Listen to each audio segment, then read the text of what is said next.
So here we are. We are live with Divintastical Living stream. Hopefully everyone can hear me. It's awesome to be here again. And today we're going to be talking about stepping into Divintastical Living. And Divintastical Living is a concept that I created that really is about you becoming the artisan of your life. And it's it's about rewriting and resetting your life to be guided entirely by you, unapologetically you, where you take the good that you have already been given and you cast out the pieces that aren't serving you, and you literally rewrite your life. You paint your life. You co-create your life by your standards, and by on a foundation of love, but love for yourself. Not love dependent on how others love you, but how you love yourself. And it's a journey I've been on for a while. Um, and I'm going through it. And I'm working to guide others through that process. So in today's stream, and let me tell you, the journey is one of miracles one day. You still have your good and your bad days, but you're able to recover from the bad days so much quicker, and you're less impacted by negative things surrounding you. So I really want, the stream is 3 hours. So we're going to be here till 11, maybe might run a little bit past. By all means, please jump in. I hope that everyone jump in. Really want to get the conversation going.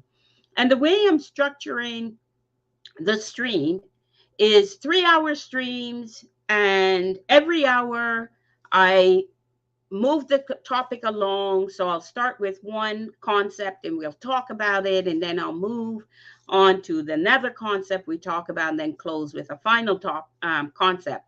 But one of the things that I want to do is not just make this stream about talking.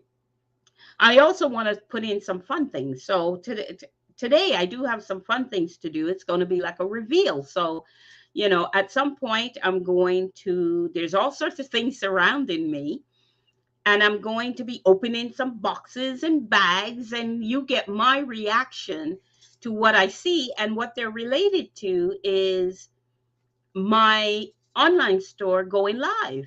It will be launching, and I want to look at some of the things that will be in that store and just sharing that with you. So that's what I'm going to be doing. And as new things come on, I will continue to use the stream as a platform to share new products and new reveals and all of that. So really excited about that. Welcome to the stream.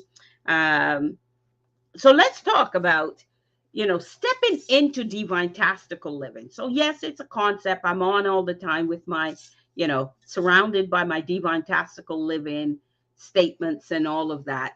But I want to just explore, how do you step into Divintastical Living? So, where are you in your life? If I were to ask, where are you in your life? What comes into your mind? What are you thinking about, right? What things are you wondering about? And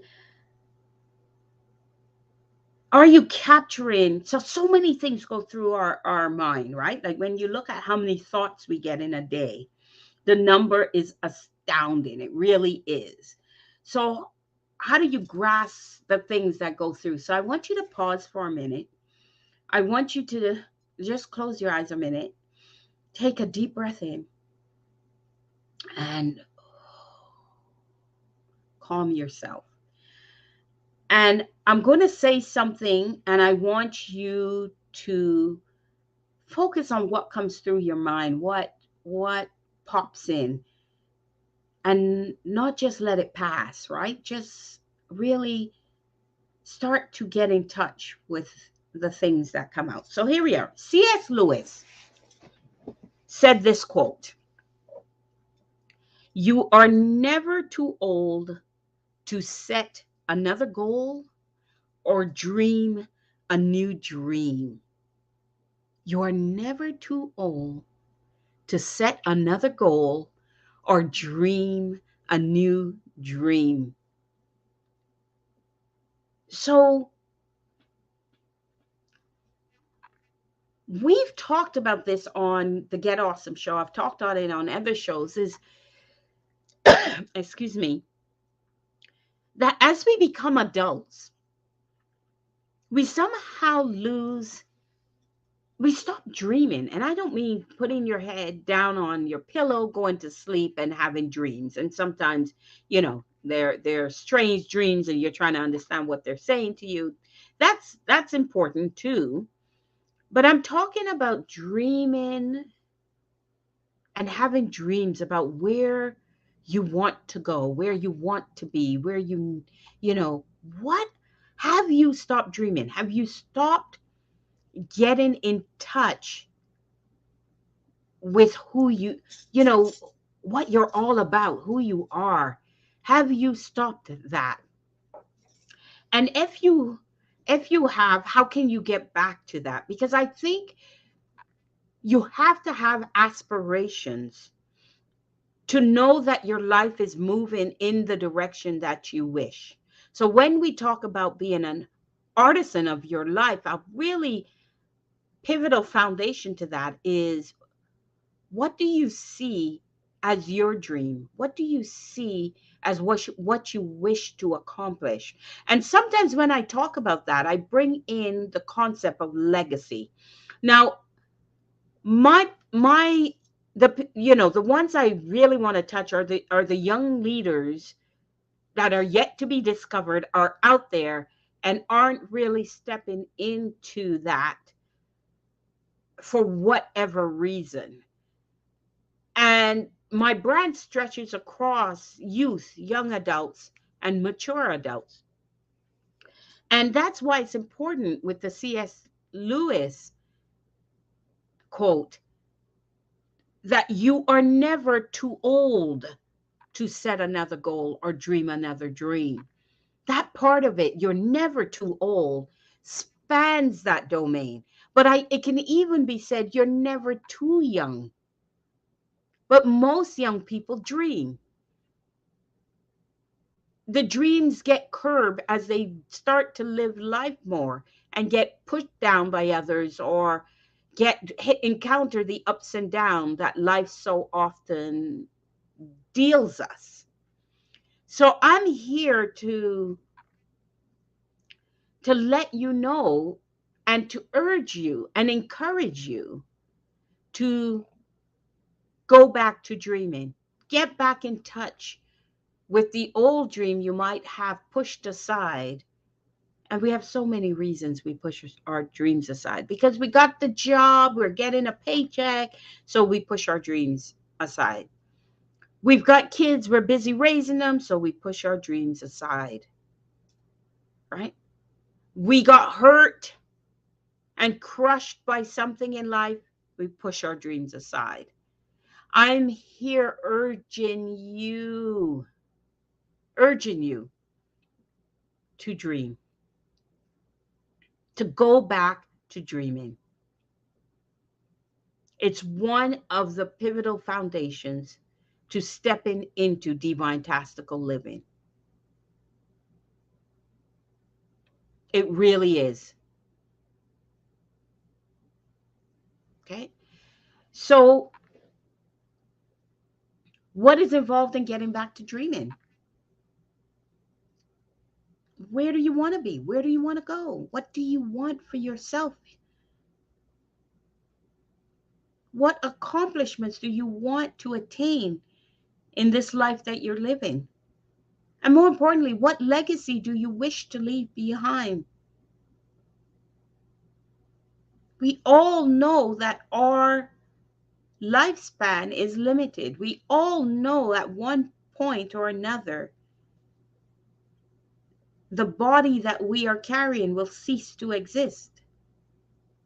So, how much do we want to accomplish in the time that we have? What legacy do we want to leave behind for the time that represents and demonstrates that we were here and what we achieved in the life and the time that we had? Get back to dreaming. It's really important. Get back to dreaming. And if I asked you to take out a piece of paper, a pen, and just write in this moment of pause that you have, just write something on a paper. I said, what do you want to be? What do you want to do? What do you love to do that you're not doing? What would you write on that piece of paper? What 1, 2, or 3 words would you write?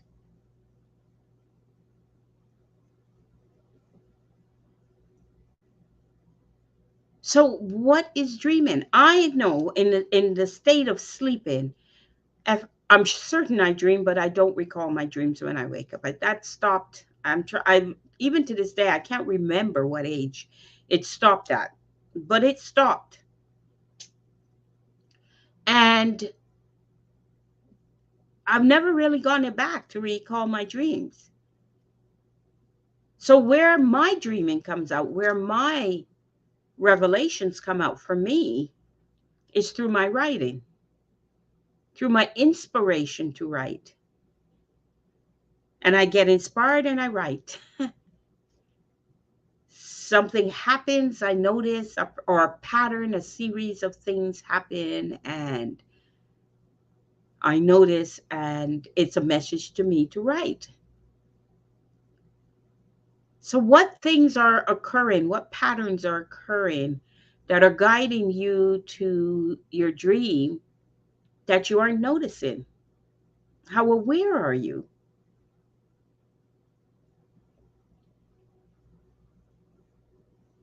These are things we need to reflect on, think about.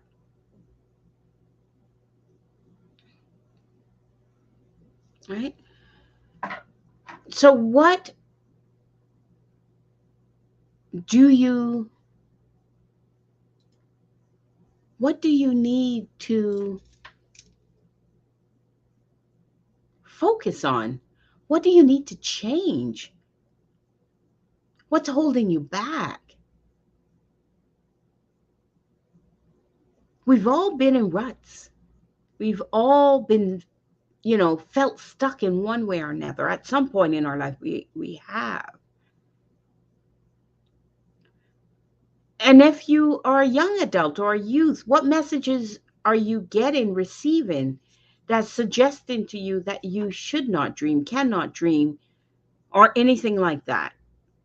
I'd love to hear from you. I'd love to understand those dynamics.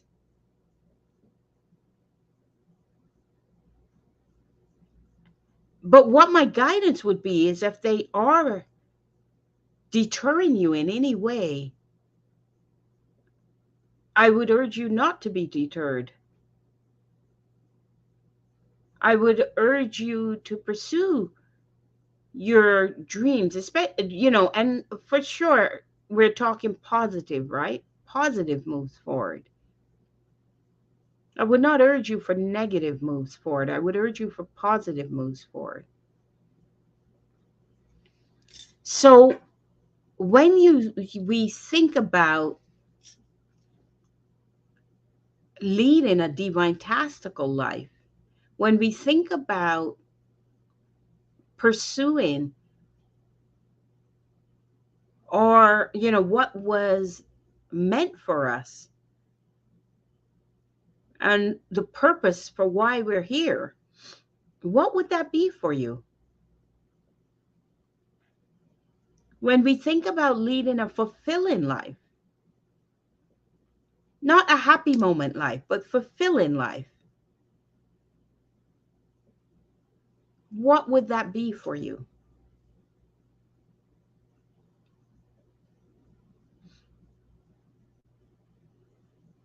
And how can you capture and get in touch with those things in your life? There's lots of techniques and all of that. And for those that may be joining now or never seen me before, and maybe I should introduce myself better when I start the stream, is, you're listening to Jen Drakes. You're listening to the creator of Divintastical Living. You're listening to author Jen Drakes. You're listening to what, who many call Mama or the original goddess. You're listening to, a licensed master coach. You're listening to a board designated master coach. You're listening to someone with the credentials and the backing to deliver you a breakthrough in your life and in your business.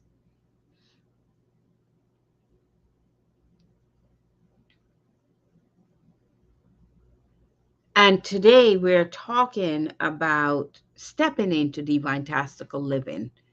What are some of the fundamentals that are needed to live a Divintastical life?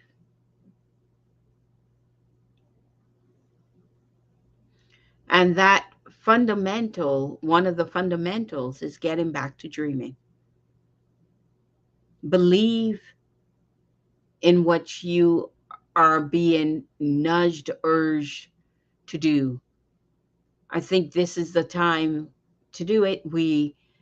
So much has changed in the last 2 years. That change will continue on into 2023. It is time for us to step up. It is time for us to step into our callings, step into our missions, step into our purpose for being on this earth. It's time. I think many of us came to that realization definitely in 2020. Mine came in 2017, 2018. And a pivot was needed then to move forward into what I'm doing now and what I'm loving doing and how I can serve and help others attain a fulfilling life. So,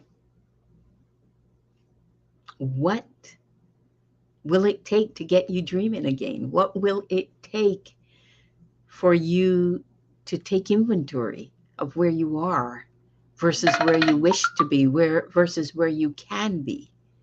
What will it take? Right? How awesome is that? What will it take? So we have to ask these things of ourselves. We have, you know, if we don't ask these questions of ourselves, and if we don't look around us and say, where am I? Where exactly am I? I taught I'm trying to remember when I spoke about it. I'm actually trying to remember. I talked about how, we one day wake up and we have to say, how did I get here? Some of the things I thought I'd be doing, I wasn't doing. Some of the things I didn't want, or I did want, I didn't achieve or I didn't go after? How did I get here? I've answered that. I've been there. I've answered that. And in going through that reflection and exploration of my present status and present state, I realized I needed a pivot. I had an epiphany. I really did. And so, we need that every now and then. We need to take stock. We need to explore. We need to not just go through the motions. We have to shake ourselves out of just existing and move towards actually living. And it's not all about moments. It's not about just, getting together, having great time, laugh, go back to our a less than ideal state. That's not what living is all about. Living is a constant. Living is sustainment. Living is perpetual happiness. Living is contentment. Living is serving, helping others. Living is contributing. Living is community. Living is self-awareness, self-love. And we have to look at how are we living, not just existing. How are we living? And take stock of that and fill the gaps, fill the voids, fill some of the needs and some of the wants, and actionably go after it, actionably pursue.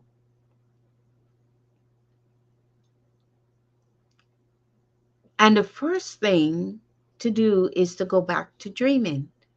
Get back in touch with the things you wanted. Take stock of, the innate gifts that you have. To what degree are you using them? To what degree are you leveraging them? To what degree are you exploring the natural passions that you have? To what degree are you looking at your life experiences and attaining lessons from them and having those, recognizing the lessons of those lived experiences, and what skills are they giving you? How are those life experiences guiding you? If you're not doing all of that, then to what degree are you living? To what degree are you maximizing? Really, that actually just, to what degree are you maximizing every moment that you have here? Where are you serving? Right? Where are you in service? Where are you helping others? Or are you just accumulating and protecting everything, including your knowledge and everything for yourself? How fully are you living? And I'm not asking just the questions just of you. I ask those of me every day. I challenge me to step up. There was a point when I was pursuing, oh my goodness, I was pursuing growth, growth, growth, growth from a very much a financial point of view, but not pursuing growth and wealth from an abundant point of view, from a life abundant point of view. So I was there. I'm not I had to hold myself to task. I had to regroup. I had to, realize that the journey is just that. It's not a journey I can bulldoze. It's a journey that I journey through in integrity, in authenticity, in faith, and then let the pieces fall where they're meant to. And then taking back and stopping the push, the push, the push, the push, the push, and stopping all of that, things started to unfold for me in greater ways and in more fulfilling ways. So when I asked you at the start to take a breath in, hold, and expend it in a way to pause, in a way to go to stillness, was so that you can become more aware of how my words are affecting you and what pieces are resonating and what pieces aren't. And what reflections is it encouraging and what reflections not? And are you embracing or are you rejecting? Because all we're talking about right now is about going back in touch, getting back in touch with your aspirations, getting back in touch with your dreams, getting back in touch with some things you might have put on the back burner when they need to be in the forefront. That's all we're talking about right now.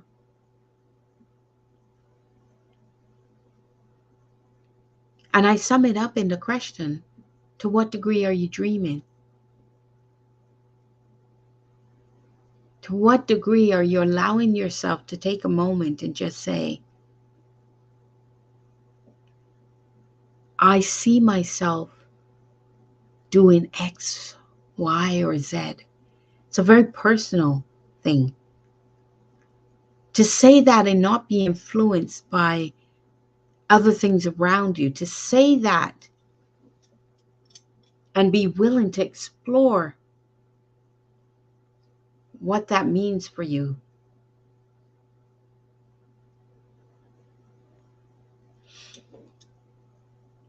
And to be able to explore the answer that comes. And then explore, why did I stop doing that? Or when did I give up that dream? Is it still a valid dream? Or has my lived experiences changed that in some way?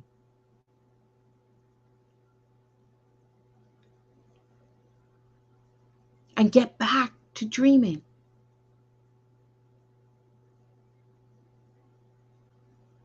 Get back in touch. Don't just go through the day-to-day motions. Don't just live to get through a day. Live to do a journey of that day. Live and see every day as this amazing journey towards your aspirations, towards your needs, towards a bodacious, not just a massive goal, but a bodacious one. What are they for you? What is that big dream that seems too big? What is that big dream for you that you may not be pursuing because you're scared? That you may not be pursuing because you can't even imagine that that could come true? What is that big dream that you dare not think about? And when you do, the fear hits and it just pins you in fear. What is that big dream?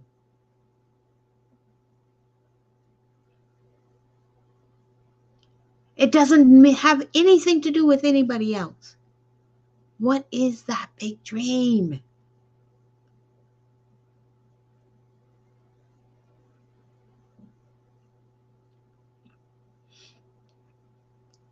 Right?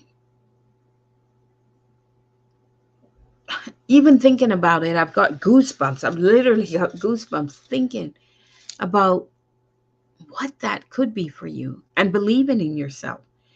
And when I say that, let me say, I believe in all of you. I believe in your magnificence. I believe in your purpose. I believe that you are here for a purpose. I believe we all are. And that we've all got to discover what that is for each and every one of us. It's not, I can help you with it, but I can't. At the end of the day, you still need to commit to explore it for yourself. Because I can't do my work without your commitment to yourself.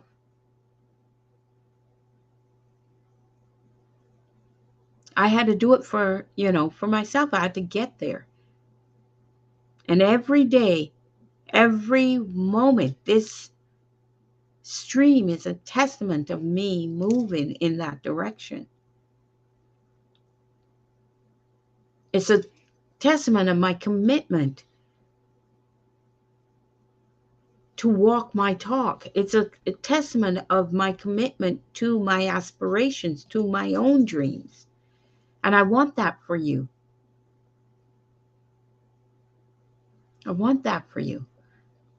I don't want you to follow what others do or what others say you should do. I want you to build your own vision. I want you to connect back with your aspirations and your dream and build it for yourself. Don't ask for anybody's permission. Do it unapologetically. Do it with vigor. Do it with passion. Do it with absolute 150%, 250% commitment. Do it because you know in your heart that's what you should be doing. Lay down all the self-doubts. Lay down all the fear. And let me tell you something. I take fear and I look at it as an acronym. And trust me, I know about being pinned with fear. But my acronym for fear spells out face everything and rise. Face everything and rise. I was in a community-based meeting and someone called out that acronym. I loved the meaning. Mr. B was the first one I heard with that. And I just grabbed onto it. I told him straight I would be using it. It would be my pillar when it comes to fear, and it is. Face everything and rise.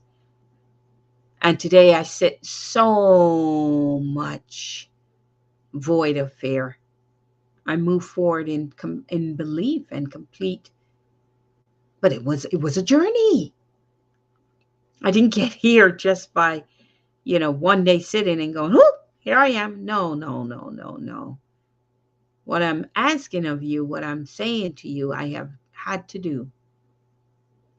And I know about fear. I know about self-doubt. I know about limited beliefs, all of that. And I'm saying to you, I believe in all of you. I believe. And if I can believe in you, you can believe in yourself. So what is the dream that you have? What are the talents that you have? What are the gifts that you have that you're not stepping into? You take it for granted. You take all those things for granted, or you dismiss them. What are those things? Because I'm asking you here today in this first hour of the stream to return to those foundations, return to the base. Try to get by journeying for it. Get back to those things you just pushed under the carpet, under the table, and pushed into a closet. Those things that you dismissed, that you put on the back burner, that you said, I'll get to it someday, that you created a bucket list for. What are those things? And which one of those things should be your everyday journey? What one or two things should those be? That's what I'm asking. That's what I'm saying to you to revisit. What are those things?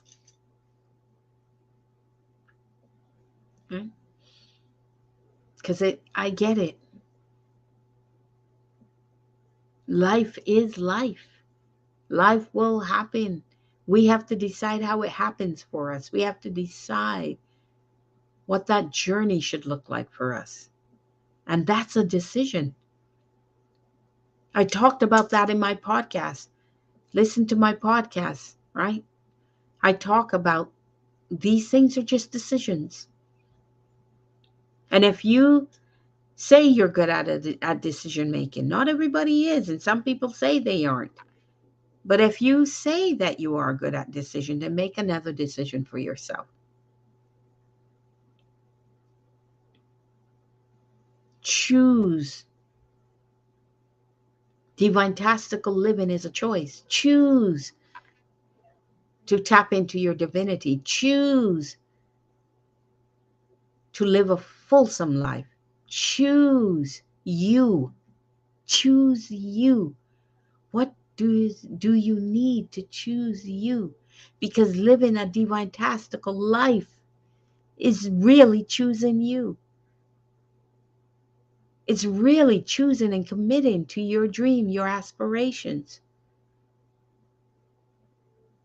It's your first foundation of stepping into divintastical living.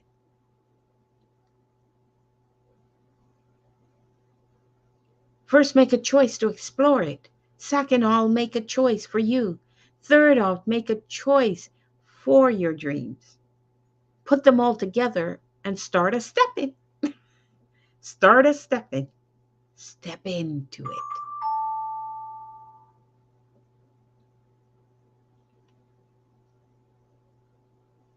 What is it that you need?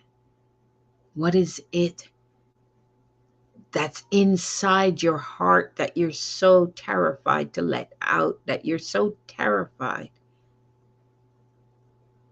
to let the world see because you don't feel the world will accept that? What service are you meant to do that you're not doing? Or you're not preparing yourself to do? What is that?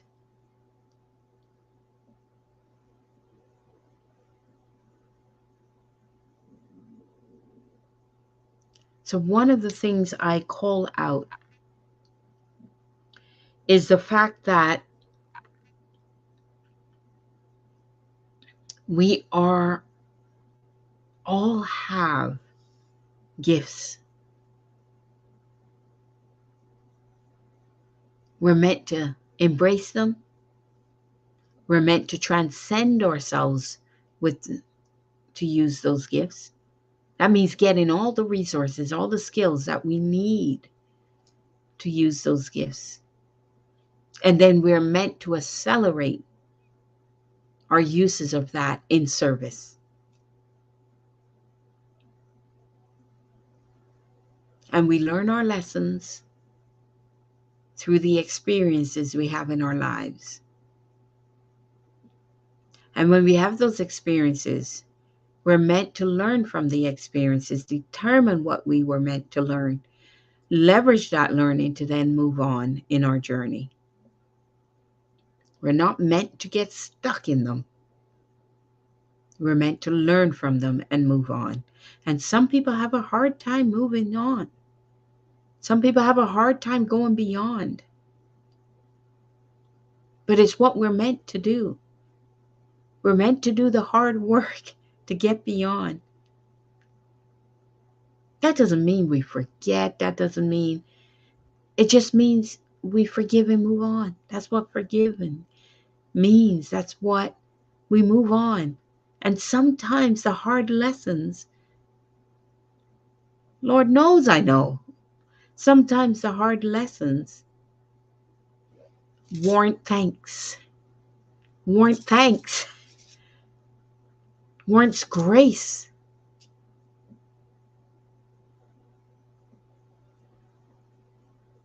Because the hard lessons grew us.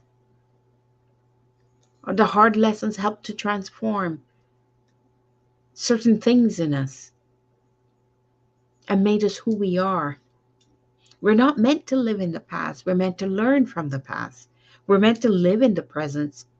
And we're meant to project for the future. We're meant to look ahead and say, that's where I want to be, and move that way in the present. And if you've become into this mindless, not thinking, just getting through the day routine, get up, get dressed, go to work, after work's over, eat, watch sit on the couch, watch a show, go to sleep, then, get up again, get dressed, go to work. If you're in that kind of routine, that's not growing you. Just having you exist day to day. You might want to just pause and check in a bit. Check in with yourself. Check in with your life. Check in. And say, where am I now? Where am I today? Am I doing the best that I can do? Am I living the fullest I can live? Am I achieving all that I can achieve? Am I operating at max? Or am I just at 20% of my capability? All these answers to these questions are you answers. I can't answer them for you. They're you answers. I can help you to face those questions. I can help you to explore those questions. I can help you to connect with your divine. I can help you assess your present state and where you are. But ultimately, I need your commitment to answer those questions, to be willing to explore them, to be willing to explore you, to be willing to redirect your life differently. Those things I can help you with. But I need you. I can't tell you. I can't tell you. But I can certainly help you explore them. As an NLP master practitioner, I can help you explore them. I can give you breakthroughs. I can coach you.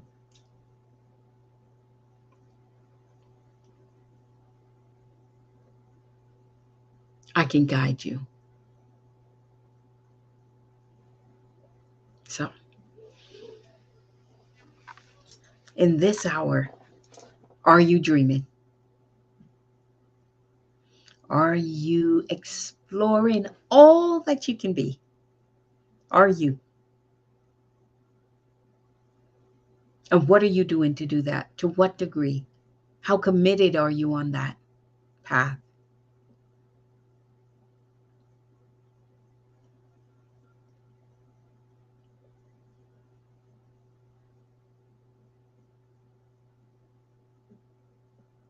As I said earlier, take a piece of paper and start to just write 1 to 3 words on that paper. When you start to think about not having any holdbacks in your life, nothing, what would you do?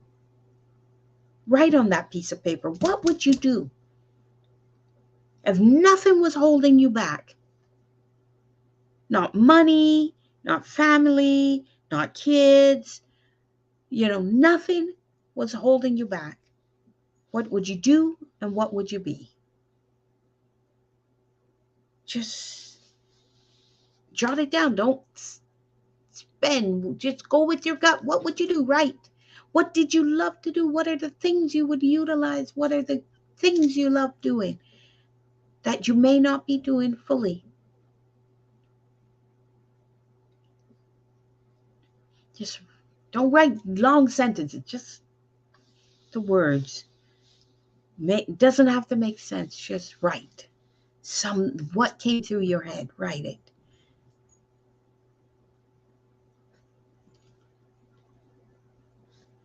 Start to explore you. Start to embrace you. Start to practice self-love, self-awareness. Try to forge an intimate relationship with yourself. Because Divintastical Living puts you at the center of your life.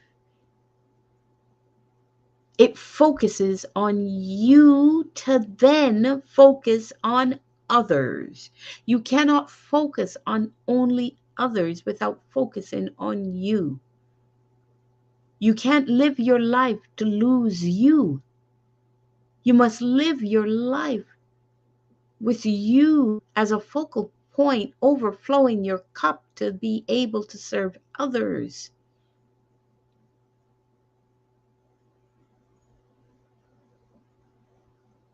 Right? Divintastical living means you are the artisan of your life. Your brush is not in somebody else's hand to paint. Your brush is squarely in your hands. And that canvas is in front of you to paint your life in the way that feeds you, that overflows your cup to then take the overflow and serve others, including family, including friends, including children, including community. You are at the center. You are at the forefront of that. And if you are depleting you by handing all your pieces to others and being directed in your life by others, you are not living a divintastical life.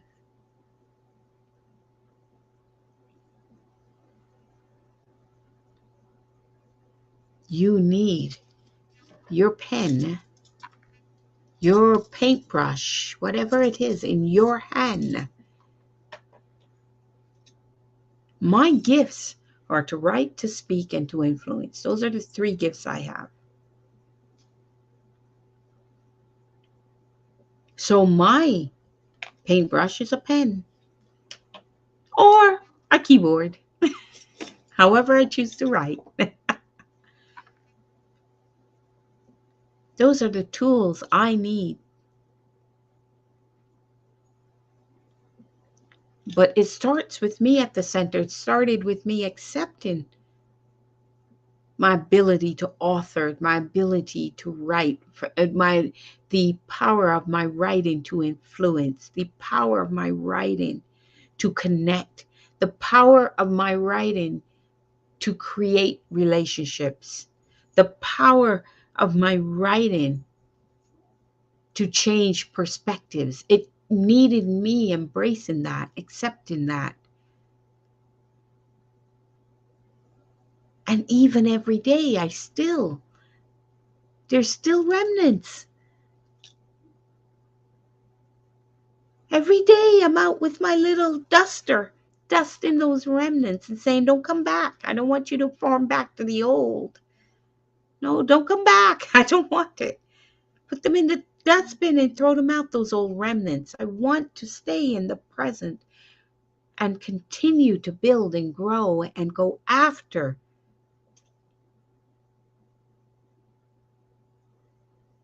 my purpose, go after my service, go after my mission. My other gift is to speak, and this is what I'm doing now, using that voice because I have something to say. I have things inside I need to get out in service to others, to help you. And I always say, if I touch one person when I'm speaking or writing, that is a blessing. That is a blessing. I want to touch many, but if I touch one, oh, it's a blessing. So what do you need to do that you're not doing?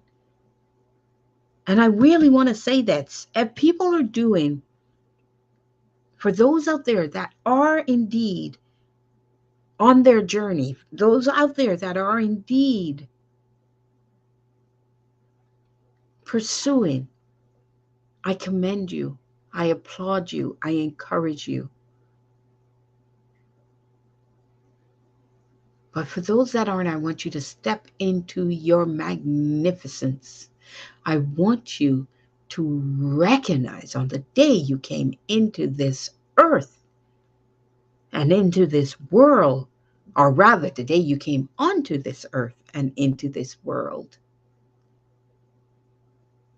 was a purposeful day, was an intentional day, was a magnificent day. And honor it by pursuing why you came into this world.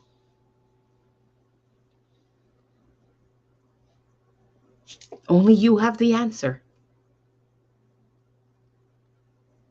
Only you have the answer.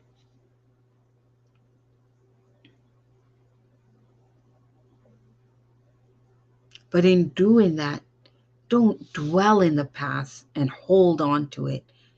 Stop for a minute and reflect on it to learn, to extrapolate all the lessons and why they were given to you. Why were they given to you?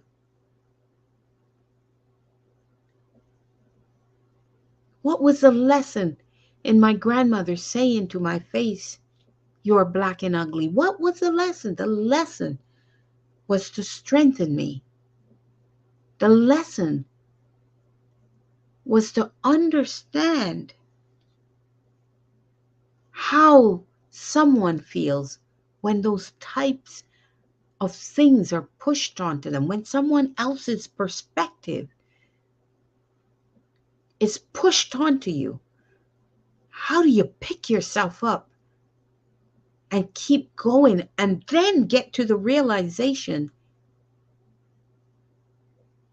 that that statement was their reflection of themselves? That was not the real reflection of you, but you got to understand what that kind of interaction does to a human being, what that type of interaction, how it feels, and how to rise above it. Don't dwell on your past, learn from it.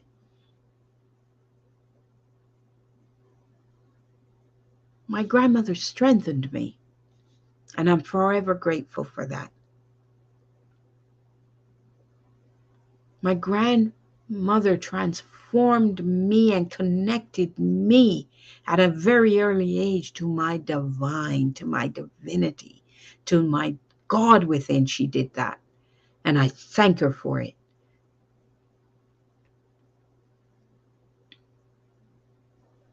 She came into my life to teach me. And that wonderful woman is now 101 years old. 101 years old. And I got so many of those years in teaching, in guidance, in strength. And the person I am today is because of that lived experience. My commitment to help youth and young adults forge and understand any hardships and all the things life can just throw at you is because of my wonderful grandmother.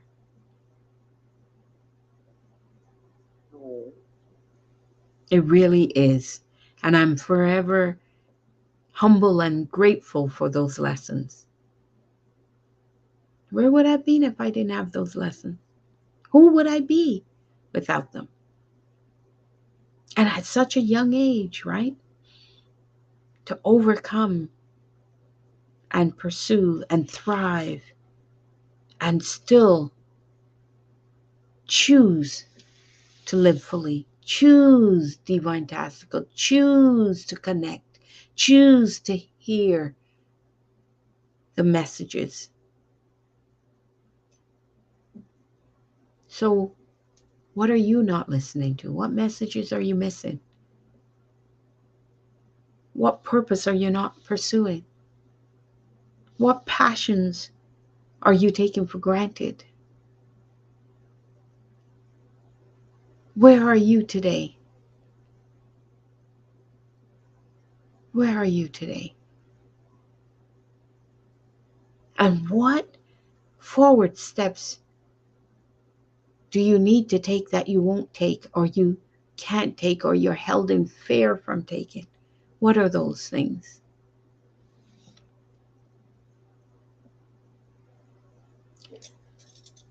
So I want to close this hour, first hour of the stream with,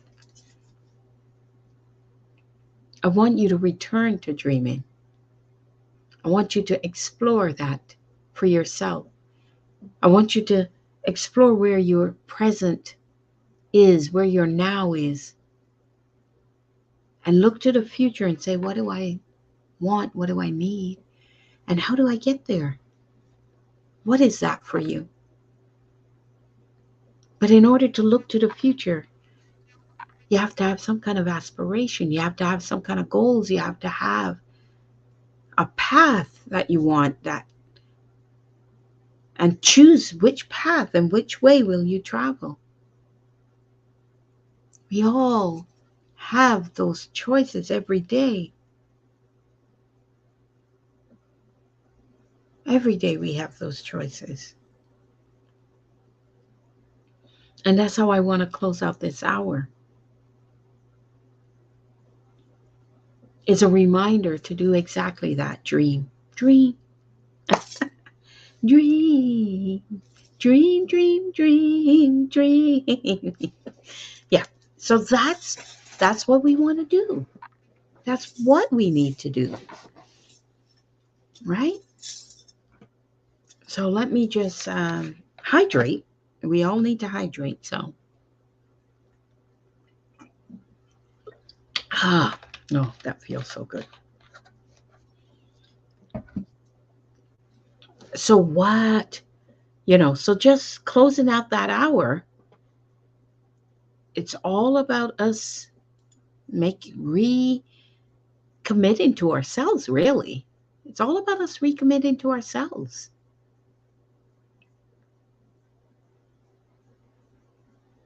All right? So do that. I believe in you. I believe in you. I support you. Believe in yourself. And don't make it just a facade. Don't make it just words. Truly, truly tap into your heart and believe in yourself. And in doing so, if you believed, if you had no shackles, what would you do? All right. So we were going to we'll take the discussion on a different path going into the hour. But before I do that, I did announce, if you're just joining or you're jumping in, I did announce that the Jen Drake's online storefront will launch. And there's some things that we have in the store. And I want to open up, you know, there's some things I haven't opened, but I'm going to start opening. See, here's one of the things that came. So I want to start the second hour by just opening up some things. I'm so excited. And I just want to stop for a moment and really talk about uh, the store. It's been probably over a year, if not longer, of getting to this point and to see it coming into reality. I'm really excited about this, and I hope you are with me and will support. That's what I hope. And the store will, we're going to have Jen's picks and look at those because I think they are awesome. Those are things that I will think are awesome. So let's look and see.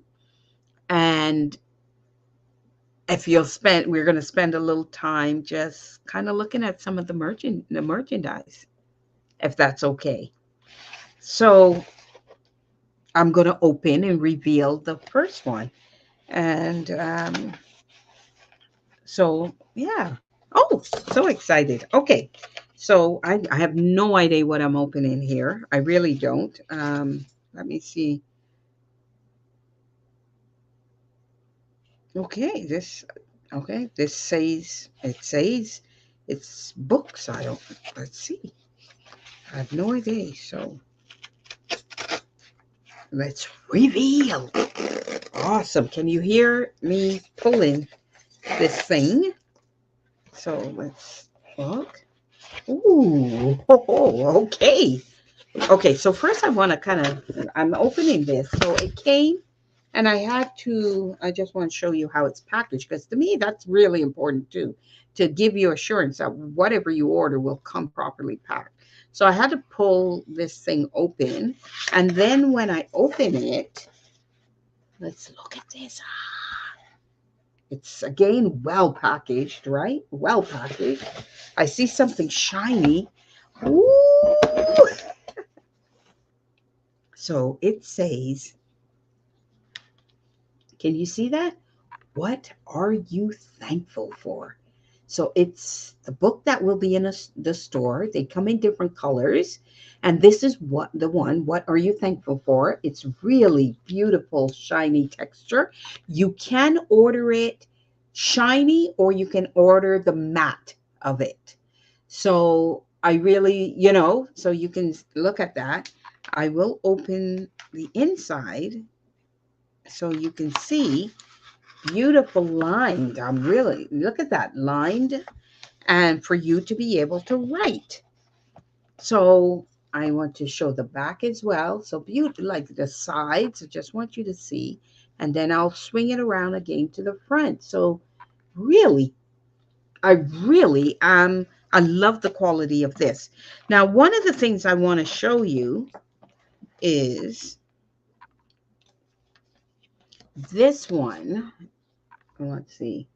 This one, this is an orange. So do you see that? This is orange, and that was the red that I showed you. The orange, I want to show you this because you see, what are you thankful for? That was the original font, or that we used, and people found it sometimes hard to um, read because of the scripted font. And people who have been following me know I love my script. Like I love certain scripts. So we then this is the new one, which is the first time I'm seeing it. We went back to the drawing table from the feedback and changed the font. So I hope you like what we've landed on over the original one. And then the other thing I want to show You see my name there? Can you see that? There's my name at the bottom of the book. So I hope you like that, and that you will, looking at with Christmas coming on and going back to school, it's great. I use it. I can tell you I use it. The other thing with the book is, as I said, I show you the line, but it also comes in plain. So if for some reason you needed the leaves not lined, you can also, that's a choice in the store. So you get to pick and choose which book you want. You'll notice, here's the other thing I wanted to show you. They come in different sizes. So you see that. This is the smaller size that you can just drop in your purse. So Minnie likes this size because you can just kind of dump it. But both of them, I find both sizes um, go in the store. Like go in your purse. What am I talking about? Easy to drop in the purse and to use. So really beautiful uh, stuff. So that is the first product. And as I said, I hope you like that. That's really exciting. I love the red. It's I love bright colors. So when you go in the store, you'll see there are different colors. You choose which ones you want. So here's another one. Again, don't know what it is. Uh, I don't know. Anyway, we'll open it and see. Again, it has the pull. It's nicely wrapped. It's solid. Nothing's shaking it up. Nothing's moving. What you're hearing is my bangles, my bracelets. But so I'm going to pull it open and let's see how this one's packaged. Ta-da! Pulled out. And, let's see. It's a book again. This one's a book. Ooh. So it came in this really, I want to show you really thing. But then let's put that aside. It's also in, right? Can you see? It's also in a plastic. And I'm going to open up the plastic. You would just pull the plastic here and you see, look at this, right?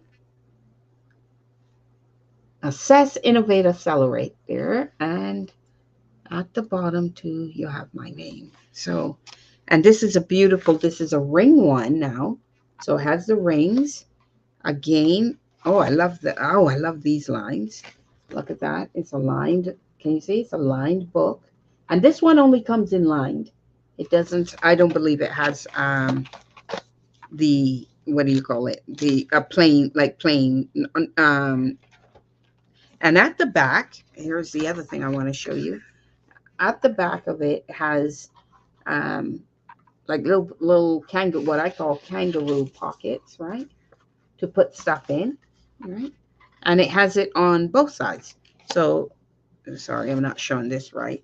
See, has it on both sides. And again, on both sides. So that's at the back of the book.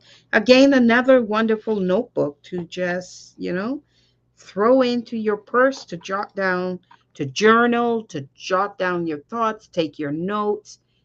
And as I said, we like the whole aim of the store is to start, to get going, and then every quarter or so to bring in new products. So there, so those are the books. Okay, so let's see what else. Let's see. Okay, again. So look at this, right? So this I will, I'm opening this as well. This is another it's so, let me open this. There's no, it's beautifully packaged again, well thought. It's in bubble paper. And look at this. Woohoo! So excited to, oh my God, I love it. I love it. I love it. I love it. Look at this. It's in bubble paper, well protected. And this is the Jen Drake's. Look at that. I want to, oh, I'm so terrible at this. There you go. Jen Drake's water bottle. And it has on it lead with love. The 3 words I live by is there. Oh, it's beautiful. And you know what's amazing is it's actually textured on, like you can feel the letters. It isn't just, it's not just thing that like you can feel it. It's beautiful. And then my name at the bottom. And it's, you just unscrew and look at that, unscrews, right? And there you go. And you can see it. There we go. See, steel inside, and it's a beautiful water bottle. So, oh, I love this. I love this. I love this. I love it. Oh, and it's hot and cold, of course, hot and cold. So that's the water bottle. Huh? The books and the water bottle. Awesome. So let me put that there. Can you see it when I put it there? No, it's too far away. I have to come. Oh, Let me put it here. Will it stay? There you go. You can now see the water bottle. Hopefully it won't fall. I don't need it to fall. Here's the water bottle. Shall we continue? This is a great thing. We're just gonna. I want to show. Okay, so now I've got a big pack. I have no idea what this is either. And this is in this type of packaging, right? So I'm looking to see if it gives me an idea what it is. I have no idea what this is, but let's see. Because one of the things too, in opening this up, I'm showing you. I'm not thing because I'm literally like tearing this apart. I just want to show. It wasn't open before. I'm trying to open it to show you how these things are coming packaged. I was so impressed with. Oh my God! Oh my God! Oh my God! Oh my God! Okay. So I want to show this. The hoodies. You guys know I love hoodies. Look at what it says. Find the blessings in the everyday. Find the blessings in the every.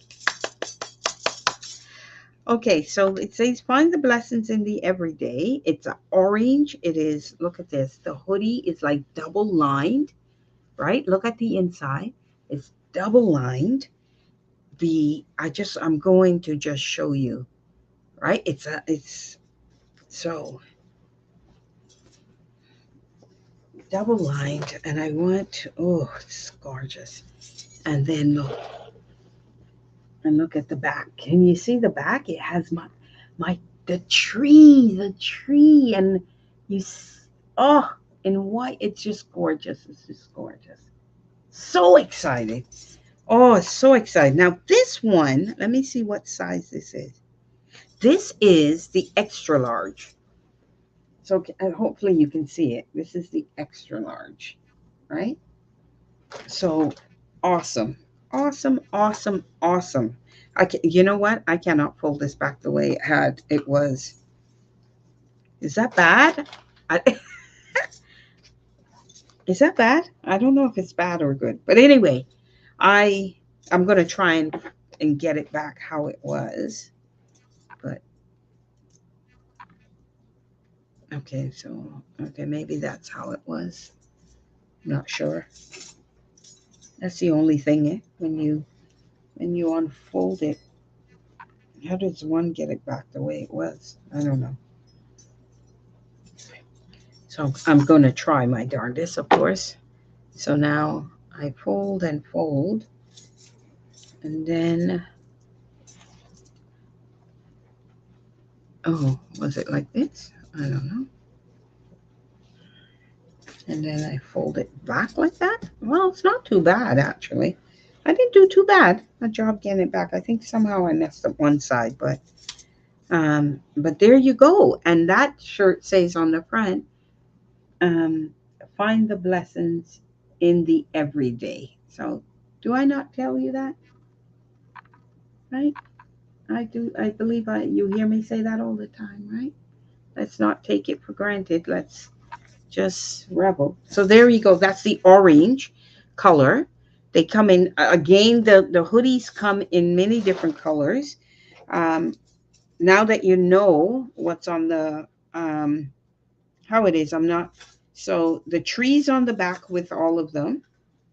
The let's I'll show you the black one because there's two of them in here. Do you see it? Again, find the blessings in the everyday. Notice the blessings now is a different color on the black and white. So black and white with the blessing being orange. I don't. It didn't. It seemed like yellow or something. Oh no, there you go. You see the orange. And on the back it's also the white tree. Um, so these are extra large in size. So they are there. Awesome, awesome. Okay, and so now I've got this box here. Let's see what I think I know what these are. I think these are um okay, I think I know. Let's oh, so let's open. I'm opening. You see I'm opening the box.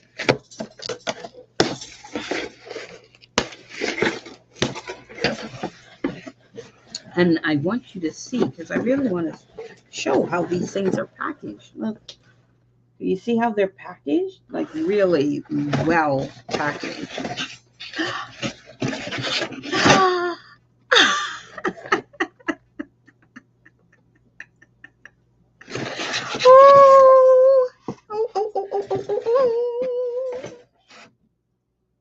Look at this. Divintastical Living. And it is green. This is a green, right? Tea mug or coffee mug. But just look at that. Let me not cover it up. Look at this. Divintastical. Cheers. So that's the green one. So let me put that back. Oh, let me put it the right way. There we go. That's the green one.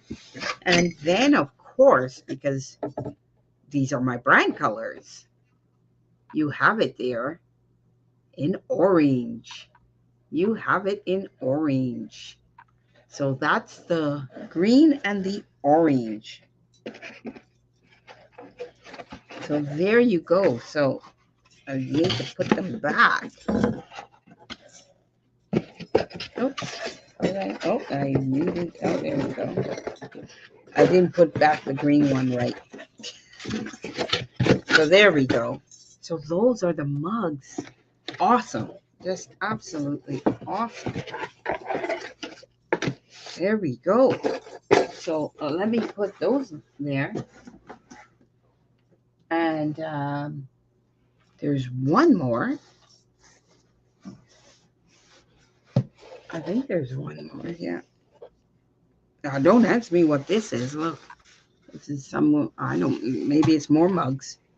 This I really don't know. I've never seen a box like this before.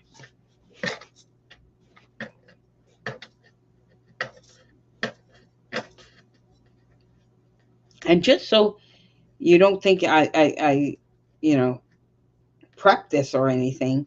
What happened is we had one for, you know, we went through obviously, you know,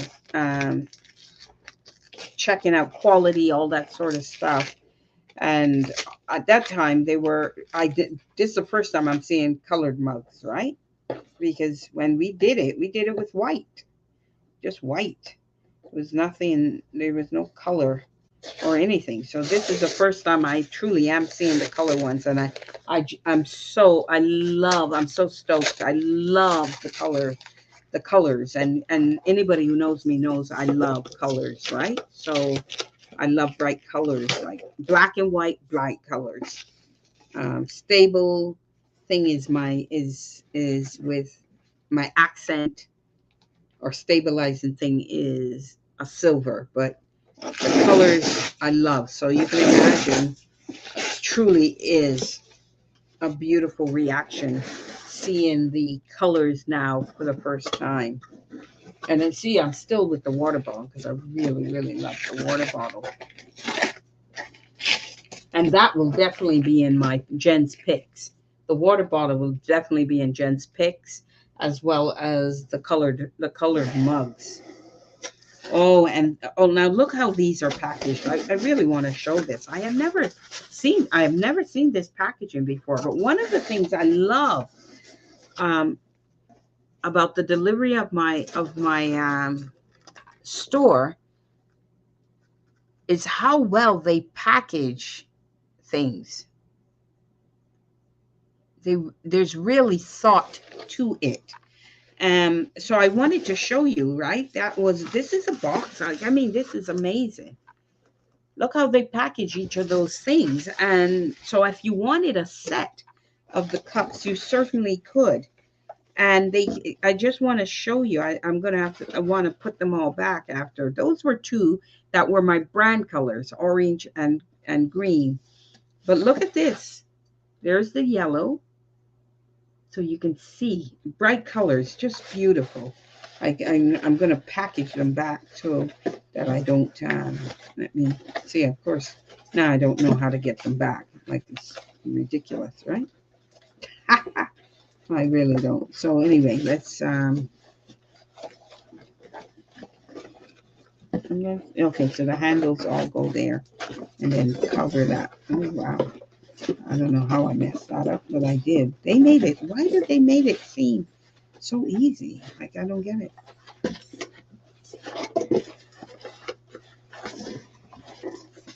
Okay, so there it is.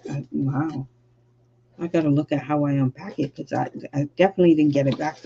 I definitely didn't get it back the way they. So I'm just gonna, yeah.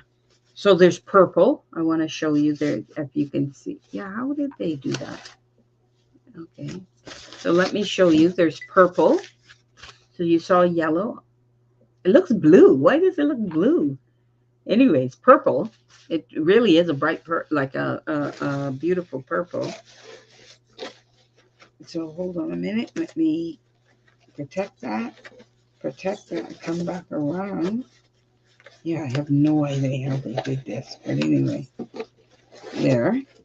And the other color that we have, oh, that was still another purple. And this is red. With Christmas coming up, look at that. Red. If you're thinking of gifts, that's a red. Right? It's a beautiful red. Same with the Divintastical. You can see that. Beautiful red. So let me try and get it back how it's meant to be.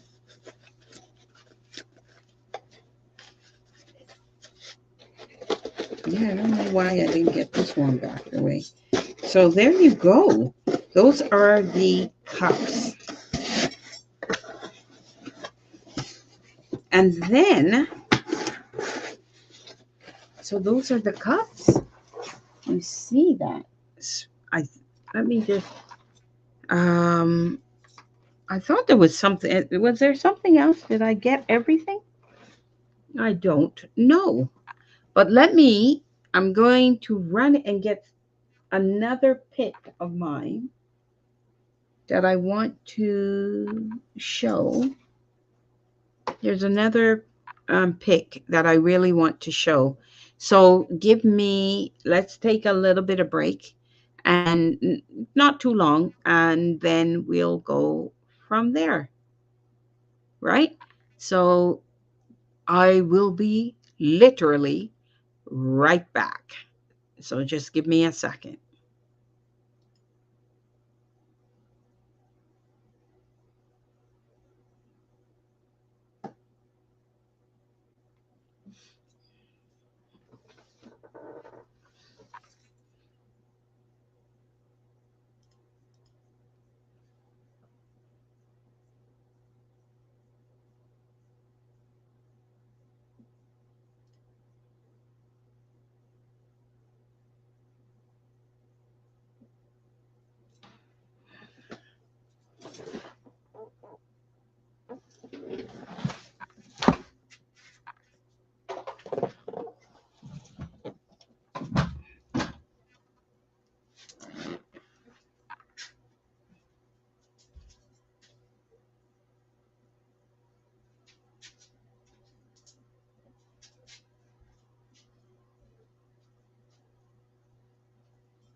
Okay, so here we are. We are back.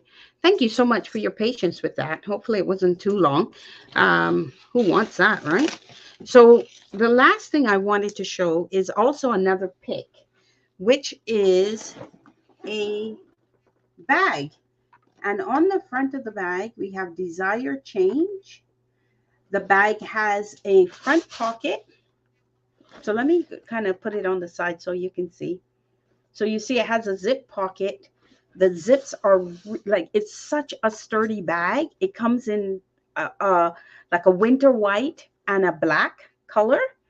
And the sides, you have expandable pockets for drink items. Or so if you look, when I put this bottle in, do you see that? It fits beautifully. So you can put the bottle. And on the other side, I have my glasses or anything else. You can even put in the Lead with Love water bottle. So desire, change, and lead with love. Oh my gosh. All the positivity in your day. And this is a pick. This is definitely a Jen pick. I want you to look at the back, at like how strong and sturdy the snap, like all the, yes, exactly. See how strong and sturdy that is? The back, the straps are really comfortable. They have the adjustable pulls as well. And the other thing I love is when the bag is open, can you see it becomes like a thing, and it fits. It's got so many internal pockets. I really want to, I'm going to start taking out stuff just to show you. I want to just show it really is ideal for on the each side of the bag. If you can look inside, yes, you see all the pockets. And then I'm going to try, yes, you see the zipper, it has a zip aspect on the very, see this pocket here on this side, on this side here, the very same pocket exists on the other side as well. And then of course on the front zipper,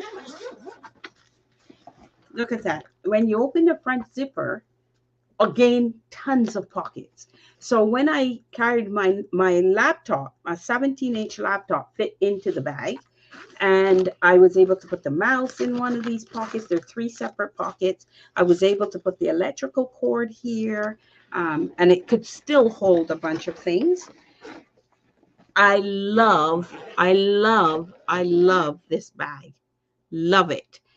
And so many people have asked me for it and everything. So once you go in the store, please, this is a Jen pick, desire change. Again, with the water bottle, it's going to be a Jen pick, and the mugs. There is also, I haven't got, there's 2 types of mugs, so please look at it. And the other type mug has different heights.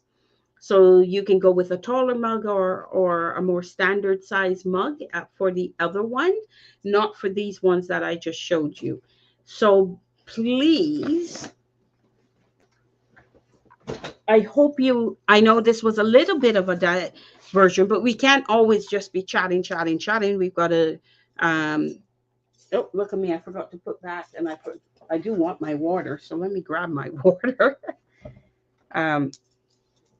And I'll put back my glasses there, glass case. So, I wanted you to just see, this is real. This is the store is going to be launched, open, and have these amazing things. And with us going into the season of giving and preparing for the holidays and all of that, it's obviously more, but give someone inspiration. Like, don't just give a gift. Give some inspiration, support, with such messages as Lead with Love, Desire Change, and, Divintastical Living, all of that. There's also on there's so many other things as well for the lockers, for students, if you want to really make your locker stand out and really make it your own personal space. There is wallpaper decals that you can buy. There is my tree is little stickers you can do. So there's something there for everybody, is my point. And I'm so excited for the store, and I really would be appreciative of your support. You're always supporting me in one way, shape, or another. So I hope you will also um, support me in that way. It's been a long time coming, and just proud of the products, and more are planned and coming. This is just to get us going, but really looked at the quality of the products, at you know my messaging to stay really integral with the brand. But enough of that said, really excited. Thank you so much. So let's go back now to get back in touch with our second topic of the stream. And that is a quote from Aristotle that said, "We are what we repeatedly do. Excellence, therefore, is not an act, but a habit." Oh, so let me repeat that. We are what we repeatedly do. Excellence, therefore, is not an act, but a habit. And I would like to believe, I certainly know people call me a workaholic.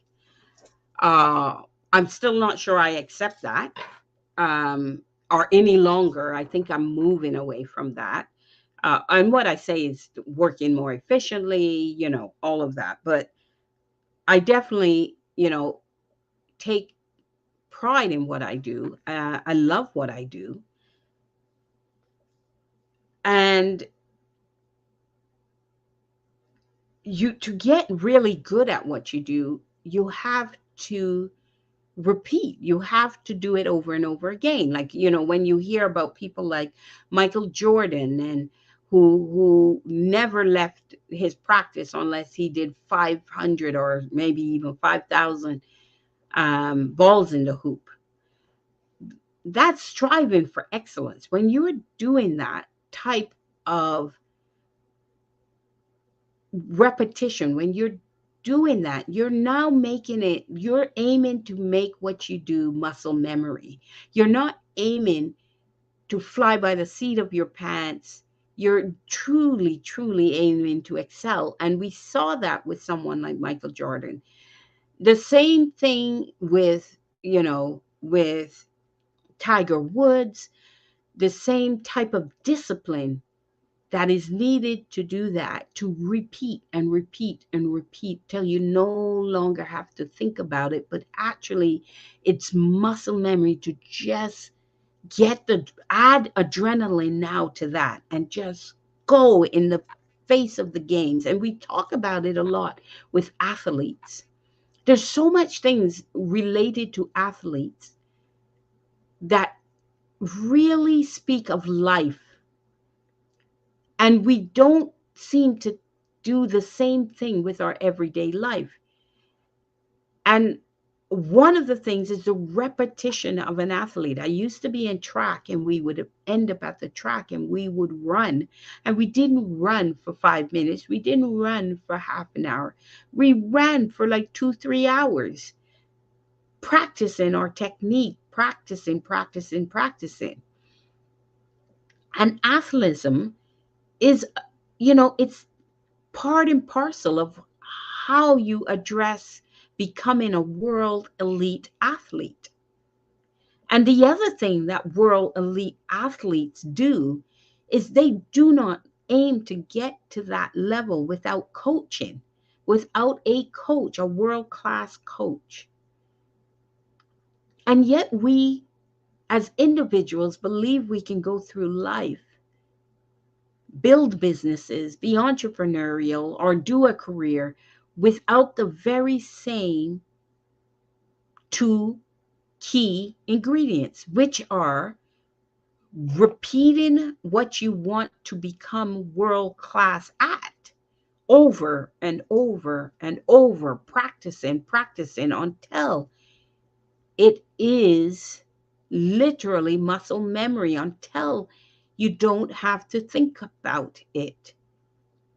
And the second thing is to have elite coaches working on your behalf, guiding you, dealing with the things I call shite, stuff harbored inside that eventually sabotages you, and getting beyond those things to really build and sustain a divine-tastical life, and do it in divine-tastical fashion.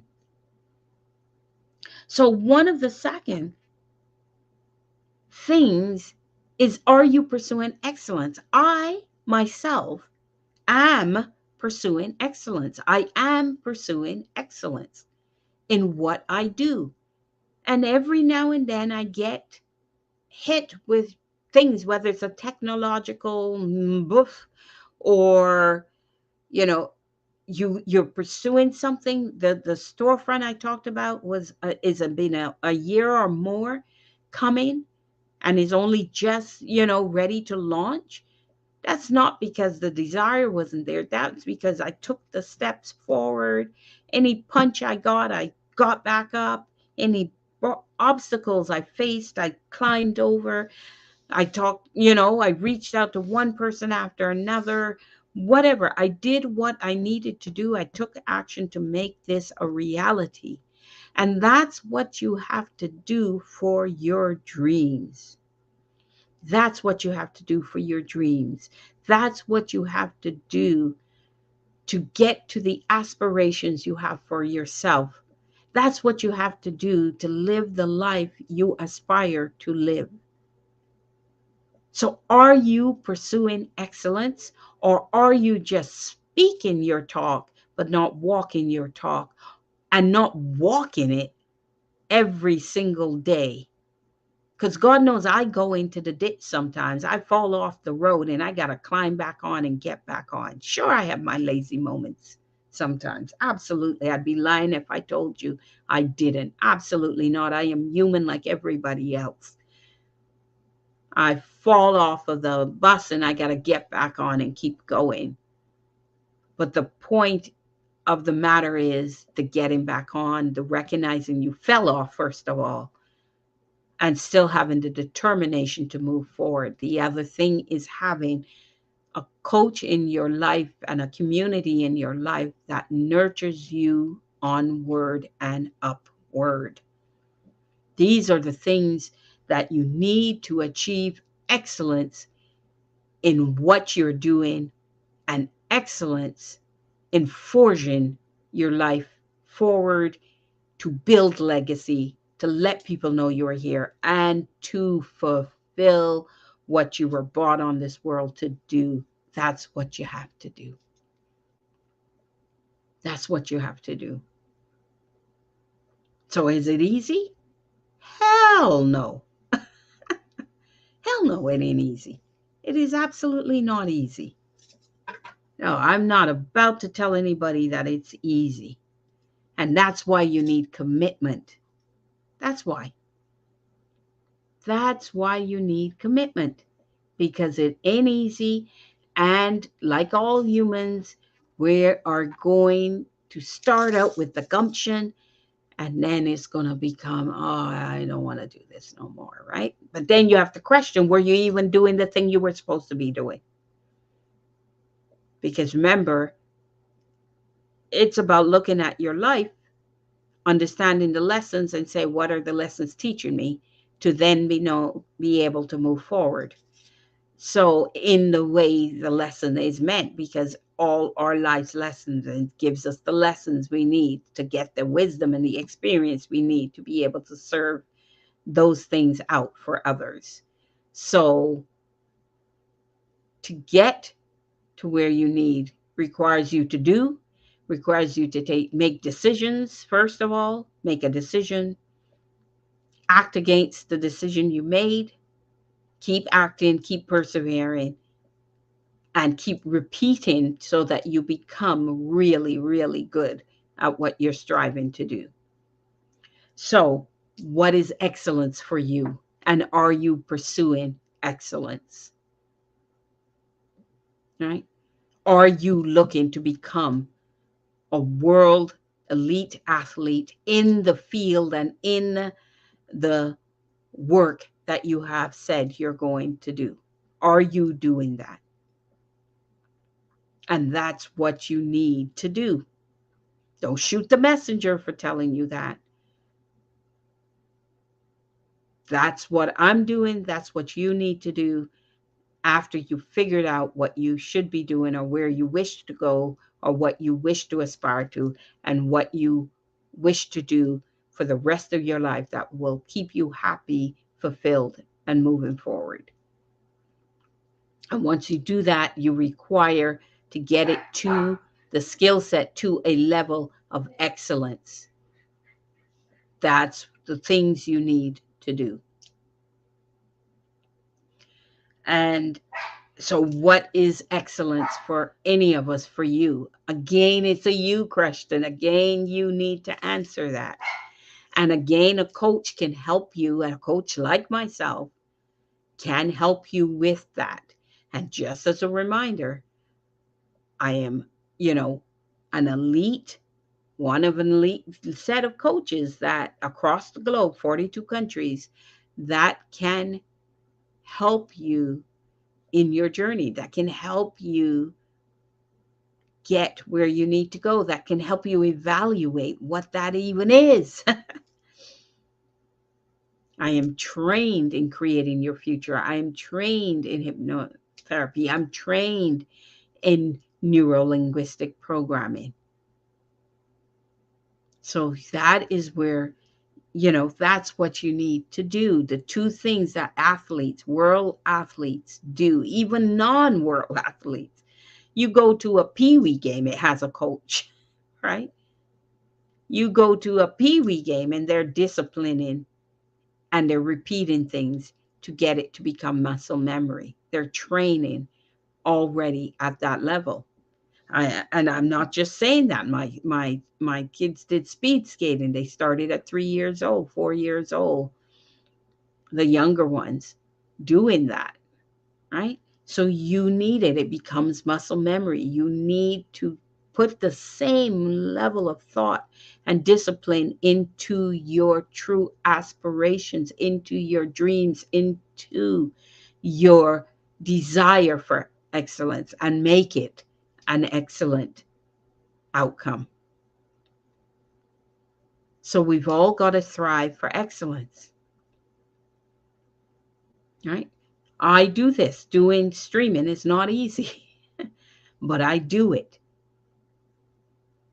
And I continued to do it. And when I first started, I had to practice. I did it a different way. I didn't do it this way. I wasn't ready to do it this way. I didn't have the skills to do it this way. So I did it a different way to get me comfortable. And now I've come back in a true streaming fashion, doing it this way. I'm not a gamer, so I can't keep you entertained with gaming.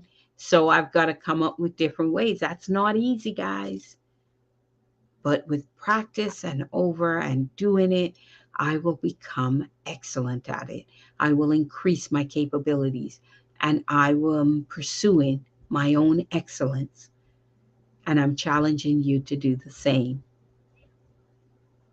I'm urging you to do the same. I'm urging you to step into Divintastical Living. I'm urging you to step in and connect with your divine within. I'm urging you to strive to truly be the best you can be. And I don't mean it, cliche, but truly strive to be the best that you can be.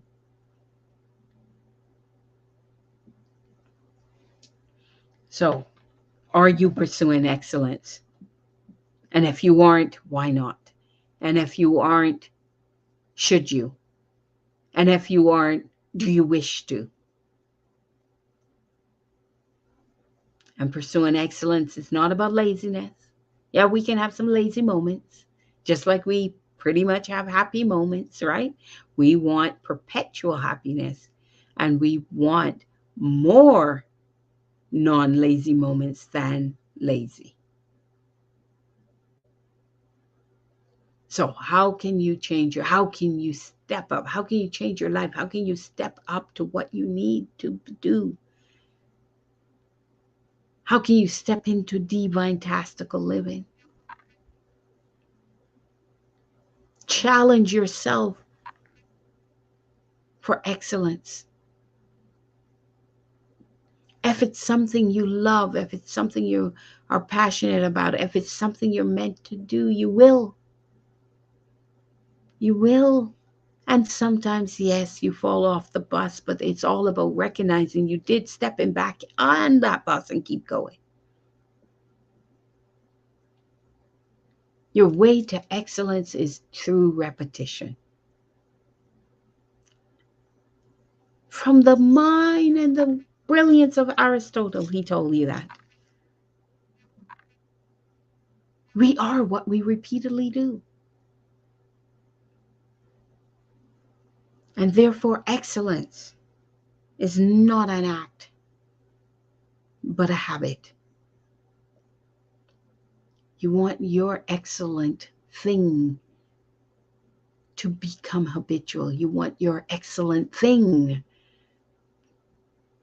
to be owned by you. You want to get in the zone of your excellent thing. If your excellent thing is knit, then knit the best thing you can. If your excellent thing is cabinetry, build the best cabinetry that you can. Take pride in what you build. Step back, look at your work, and just like the Lord did on his seventh day, go, I'm happy with that. I love that. Because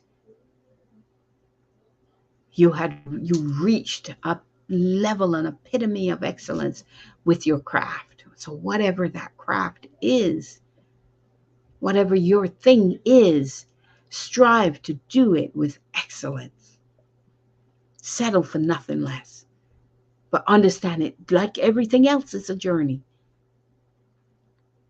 Your first woodworking, cabin making project will not be your best. When you come back in 10 years and look at it, you'll probably go, oh, I'm so embarrassed. But you persevered. You continued nonetheless. And now you are in excellence at what you do. And that is to be commended. All those that have reached that require respect. And it should be commended.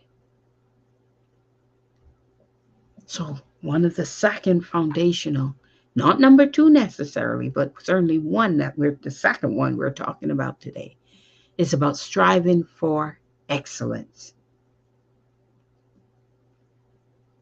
in everything you do. Work at it. Work at it. Take your hits, come back, modify, perfect. Take your hits, come back, modify, perfect. Take your hits, come back, modify, and perfect. And I'm going to take this a little bit on the business side. And this will probably be very relevant to those on LinkedIn. I'm on all the platforms, but it will be very relevant to those on LinkedIn. When you're building a business and you're being entrepreneurial, this part of Divintastical Living is pivotal, because you're going to get rejection. You're going to hear the no's. When I think of, the Microsoft that say, 300 and something people dismissed or didn't, take on his pitch for Microsoft. And then he broke through. When I listened to KFC story and 1,000 people rejected him, a chain of fried chicken, they rejected that. And then he broke through. There isn't a big business that you see that did not get the no's and the rejection. And you've got to persevere. And just like I gave you the acronym I use for fear, face everything and rise, the acronym I use for no's are next opportunity. When you do your pitch, when you go forward and you get a no, shrug your shoulder, say, okay, next opportunity just meant that person wasn't the one meant to work with you. Move on, say next opportunity, take your hits and just go and do the next pitch. If you're going in a career and you're looking to get a job and the employers are saying no, shrug, say not meant to be, next opportunity, take your hits, move on, go again, and keep going, because there will be one. Because every time you get that and you surmount that, you have changed. One of the things I always say is when you wake up every day, you are a new person. Those no's, those hits are growing you. And every day you face those no's and hits the next day with different, with you are newer. You are different from the person that got the hits and the no's the day before. So every day is a new you. It's one of my Divintastical Living guidance. Every day is a new you, because you have to take on the lessons from the day before, and you change. You have grown. You have, the road rash, is there, and it's a new learning for you. It's a new toughness. It's a new motive strength for you. So take your no's as next opportunity and move on. Embrace the new you that awoke that day, the next day, and go out with new learnings, new intent, new perseverance, new commitments to keep going. Next opportunity. Right? Next opportunity on your way as you strive for excellence each and every day. When I was, how old was I? I'm trying to think how old I was. It was a teenage though. It was maybe 18 or 19, I think. Maybe it might, but it was my later teenage years, though, my latter parts of the teens. And I got a job that took me away from home, threw me in a rural setting, and I had to do door-to-door sales. I accepted the job. It's not a complaint. I had to do door-to-door sales. And going out night after night, I wasn't getting any sales. I really wasn't. I wasn't getting any sales. And then a challenge was put forth. And there was a girl in the group that was coming back with, I mean, crazy sales. Like, I'm not talking one or two. She was banking. She was banking. She was making sales. And nobody can understand. How is it she's making sales or none of us are making sales? Right? And our team leader came back and gave this challenge. They said, for any of those that makes, I don't know how many sales, let's say 4 sales, 5 sales in this time period, we will fly you home. So no longer are you going to be driven back, because the drive to where we were was something like, I think, 8 or 9 hours. And so the thought of not having to drive back, but to be flown back, was tantalizing. And I was determined to be on that plane back. I was determined to be on that plane back. But I hadn't made any sales to that point. I hadn't made any sales. And how this challenge forced me to step up to the plate meant I had to contemplate all the nights I was out knocking on doors, saying my pitch, not getting any sales. I had to evaluate that and change my pitch. If I'd been using the same pitch for, I don't know, however much time, and it wasn't giving me sales, in order for me to step up to this challenge and make sure I'm on that plane, I had to change my pitch. I had to come with something different. I had to connect with people. I had to be real. And so I went out and I changed my pitch. But not only did I change my pitch, I told the truth. I did it with truth.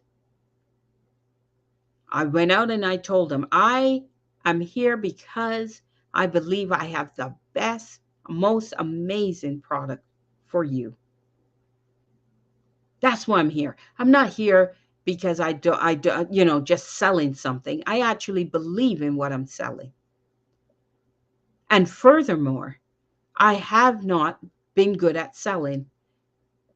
And I are now under a challenge and I want to win the challenge. So I need you to listen to me. I'm going to explain this product to you.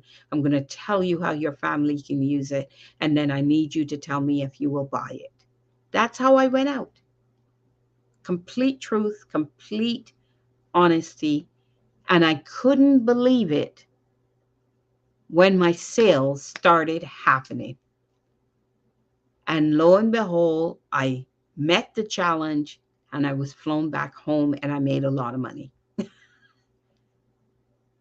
For that age, for a summer job, for a teenager my age, I made a lot of money. So what I'm saying to you, and the reason I share that experience, is because it starts with our mindset. And we have to learn from doing. As I said, I looked at what I was saying before, and I knew if I were going to meet the challenge and achieve, my focus is to get on the plane and not have to drive 9 hours back, and certainly not have to do that with no sales. I had to change my pitch. That was me doing, learning from the doing, getting up a new person, determined, adding determination to it, and moving forward with my learnings and changing up my spiel. And I did it with integrity, but man, did I make some sales. And yes, I got on that plane and was brought back home by plane. So there is what I mean by keep doing, keep striving, persevere, repeat, and get better through the repetition at what you're striving to do to get where you wish to be. And I will continue to do it for myself, and I'm asking you to bank on yourself and do it for you. That's why I told you that story. That's why I am pushing. Okay? So going into the last hour,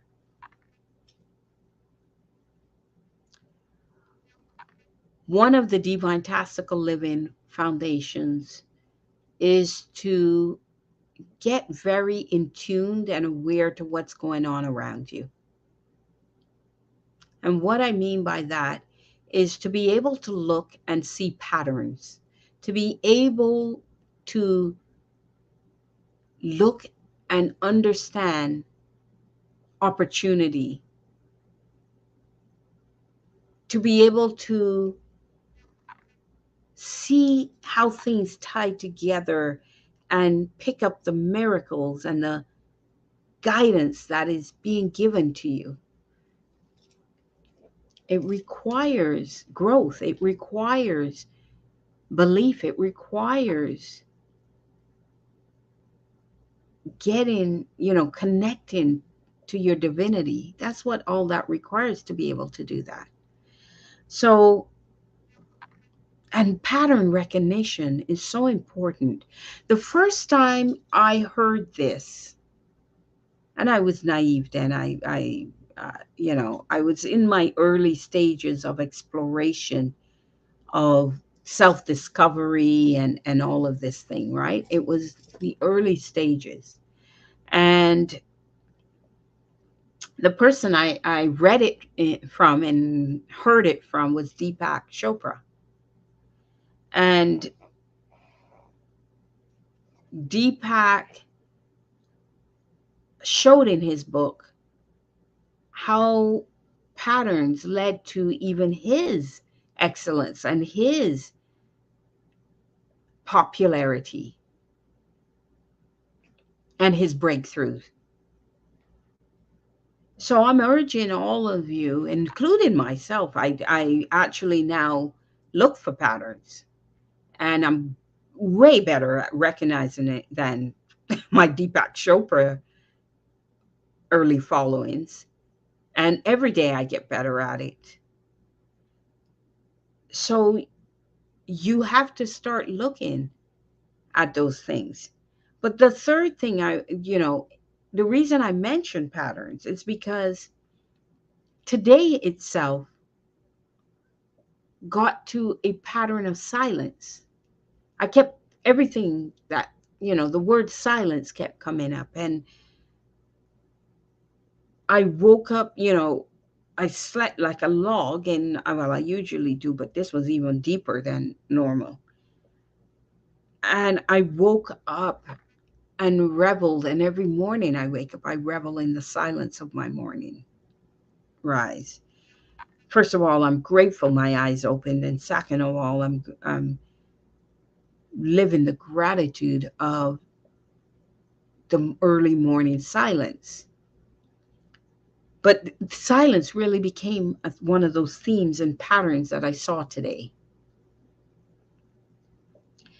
And I asked the question then. I thought it was an interesting that coming up would be my stream.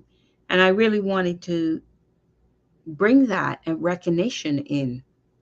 So I asked you, to what degree are we or can we hold silence?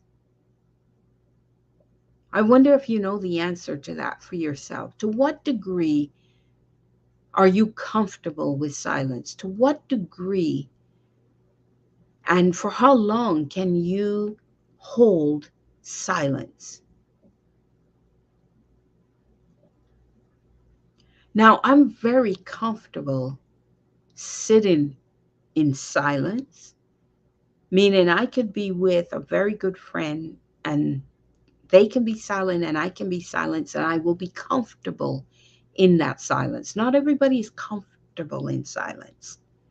I'm comfortable in silence. But here's where my challenge is. Here's where my challenge is when it comes to silence. Me sitting in silence does not necessarily mean my mind is silenced. So I can sit in silence and be very comfortable. But what I'm working on for my growth is to now silence my mind. Stop it from thinking, stop it from throwing things going around. Literally get in control of my mind to not only appreciate the silence, to not only embrace the silence, but to do it also from inside. That means getting better at curbing thoughts from running through my mind while I am silent. And I'm working towards it, getting a little bit better. But there's still work for me to do in that area. And I'm asking you, to what degree are you comfortable? How far along are you in that? Can you stop your mind, sit in silence, and for how long? Can you do it for 1 minute, 2 minutes, 5 minutes, 15 minutes, 30 minutes, an hour, hours? How long can you hold silence? So as I get back heavily into my journaling, that's one thing I will always test going forward. How long was I able to, one, sit in silence?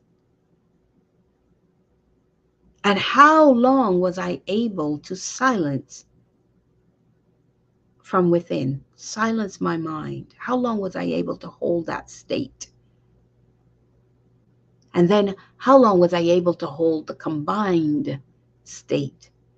So keep my mind silent before another thought comes in.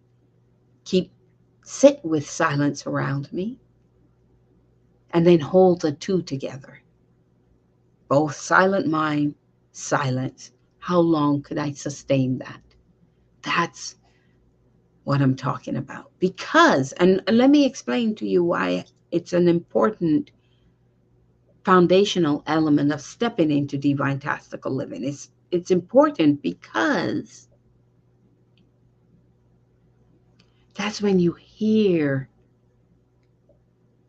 that's when you receive messages that will help guide your life. That's when you can hear it. That's when you can listen to a whisper in the movement of a leaf and actually hear the whisper, actually hear the speaking, the guidance that you need. It's through silence, right? With my ex-husband, he was quiet, he was silent, and I was the speaker, so I would talk. Hey, my gift is speaking. What can I say? So I'd be the one talking. He would be the one quietly listening. And one of the things I found out in that coupling was he picked up things, so many things I missed, because I was talking, connecting, enjoying all of that. But I was missing other things going on around me because of that. And then later he'd be telling me, did you see this? Or, oh yeah, that. And I'd be like, they did? Oh, no, no, I didn't see it. I was too busy. Right? So what that taught me is that, and it reinforced that to be able to pause, to be able to stop for some time or some amount of time, whatever it could be, and embrace silence meant that you would pick up things that you otherwise might miss. And that's why the silent part is so important. Because number one, let's connect all three. You get back to dreaming, you now know that you put some things on the back burner that you now need to pull forward, and you're going to go and give the commitment that you need to thrive. And then you're going to look for excellence, right? By practice, practice, practice, do, repeat, repeat, repeat, get it to a state of excellence. You're going to get a coach to also help perfect and guide and keep you grounded and keep you accountable and keep your spark going. You're going to get a coach.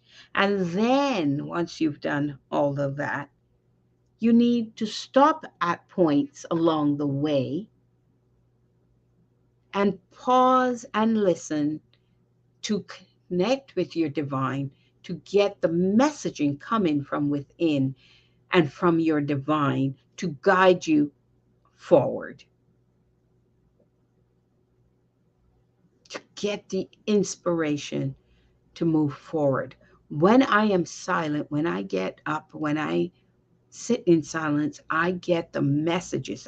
I got the message for Divintastical and for Divintastical Living and all of that from within during my silence. So silence is a critical piece. It's a critical foundational element to practice silence. It really is. Right? It really, really is. So, to what degree can you hold silence? To what degree should we? How often? In what way? Some people meditate. People use meditation because silence is like meditation. But I mean, I can sit on a bench and just sit quietly and be very contented sitting that way. I don't need to talk. Very contented that way. Yesterday I was with someone, they had to leave and they were like, "Oh, sorry, I have to leave you." I'm like, "I'm fine. Don't worry about it. You don't have to apologize because I'm good. I'm okay with being, being there and not having someone. I'm okay. It's not gonna bother me." So again I ask, are you practicing pausing? Are you practicing sitting with silence? Are you practicing connecting with your divinity within so you can hear, receive the messages to guide your life? So important. Pause. See that? Mm. Beauty, beauty, beauty, beauty, beauty, beauty, beauty, beauty. Now I'm streaming. I can't be completely silent. We could, I suppose. But we're streaming, so I'm supposed to be guiding you to these things. So are you taking moments of your day to regenerate, regroup, dial in, dial down, download, reset, and get going again? Are you doing that? Then you need to try to do that. Such an important part. Because without it, you'll probably miss messages, some very key messages. Without it, you'll probably miss patterns. Start to connect so that you can see the guidance that many times comes, many times comes through silence and through recognizing the patterns. Because once you get a download, you might get a word. You don't understand necessarily what that word means. And then you start seeing it in your everyday. And it's leading you to a conclusion. It's leading you to guidance about something. So you need to really be in tune. You need to get comfortable with silence. Really, you do.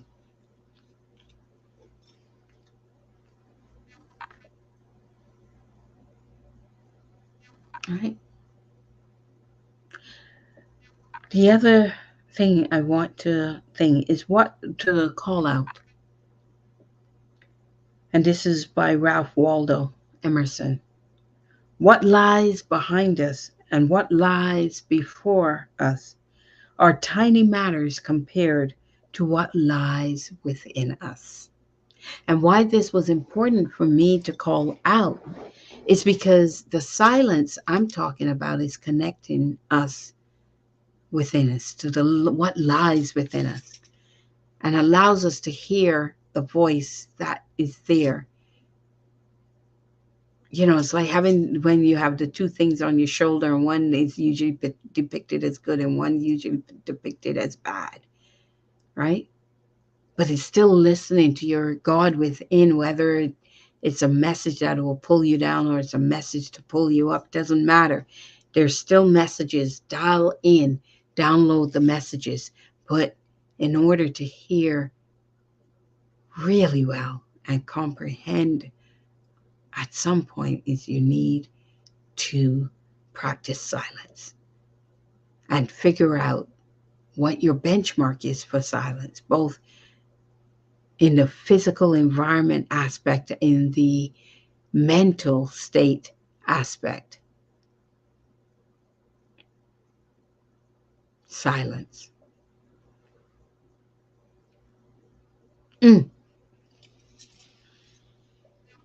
Get connected to what lies within.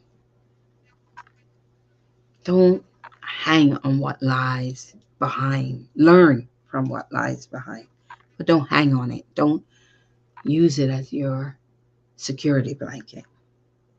And focus towards what could be in front of us. Focus on what the possibilities are for you and thrive towards those.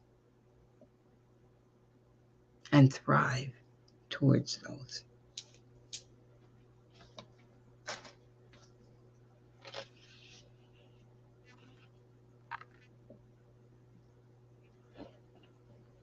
Right? That's what we're talking about.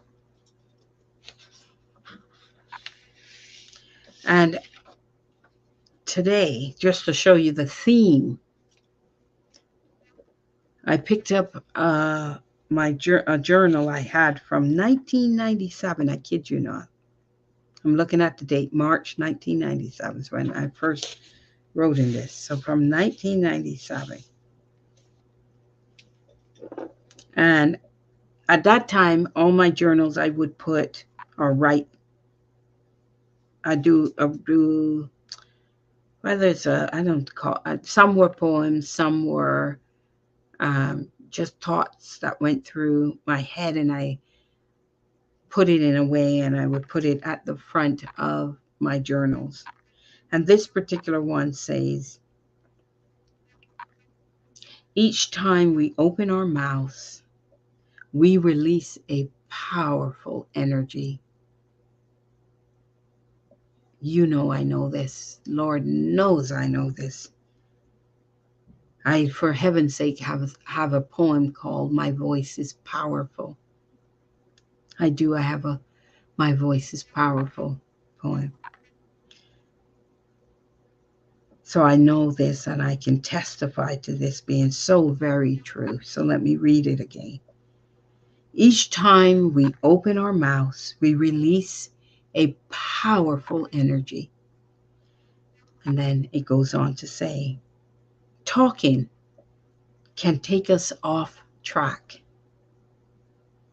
knock us off center, and kill off our dreams. There is a power in silence. Think of the sun, moon, and stars. There is wisdom in silence. Think of the womb. Perfect timing, order, and completion, accomplished in total silence. Silence is an art, a tool of the wise. When we perfect the art of silence, we will get a lot more done. That, and my day subsequently continued, and the theme of silence resonated. And hence why I speak to you about silence, because it was a theme. And it meant that I needed to either write about silence, either speak about silence, but somehow acknowledge the message. So in bringing this to the stream, I am acknowledging the pattern, I'm acknowledging the message, and I'm making sense of it. So how can we perfect the art of silence? Because we all want to get a lot more done. We don't have time. We're aging. We're, every day is a day to be glorified. Every day is a day to be thankful. Every day is a day to recognize the new you and work with that every day. So again, I ask, how can we perfect the art of silence? How can we embrace it? How can we practice it? How can we infuse it into our life, our living state? How do we do that? We should be able to do that. So look at that as another one of the foundational aspects of Divintastical Living is finding the way of silence that works for you. That's what it is. Finding the way of silence that works for you. Finding the way of silence that works for you. And I'm not trying to get the stream to have a flavor of religion or anything like that. Absolutely not. But I do, as a human, as a spiritual being, recognizing that spirituality, recognizing the divinity that I hold within. I want you to explore it. I want you to think about it. I want you to have an opinion of it. I want you to hear what you think about that. For sure.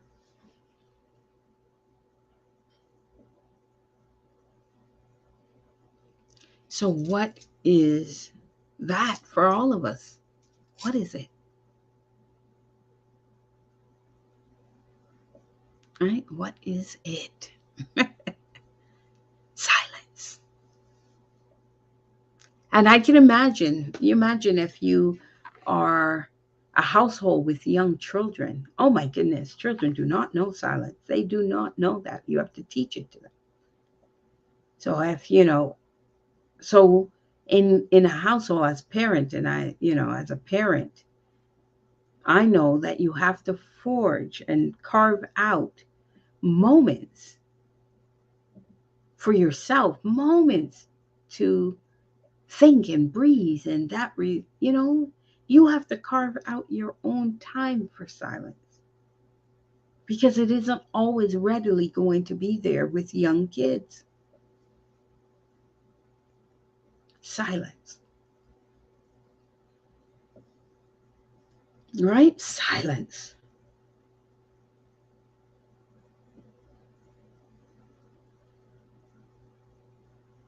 I went through, I think it's starting to hit me again. I went through quite the up leveling yesterday.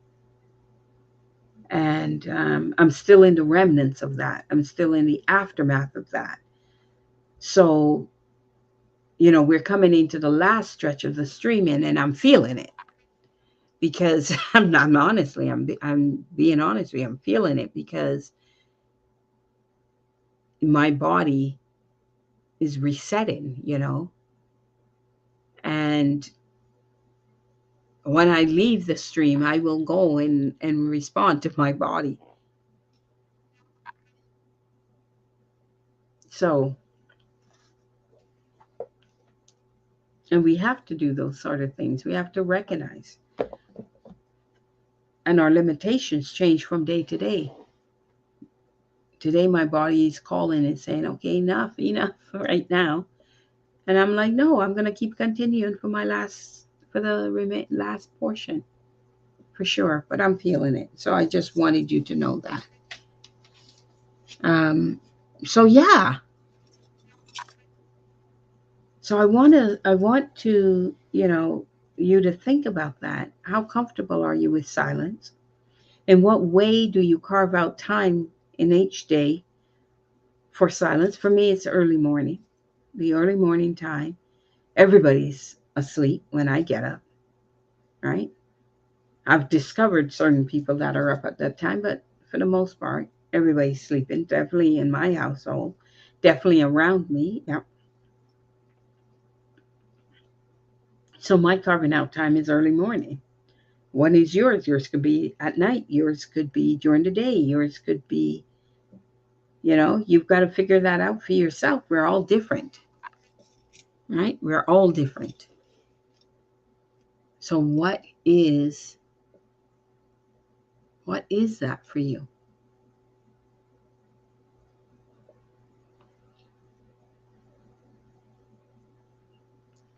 So I want to quickly again now kind of recap on where this stream went. I want to, you know,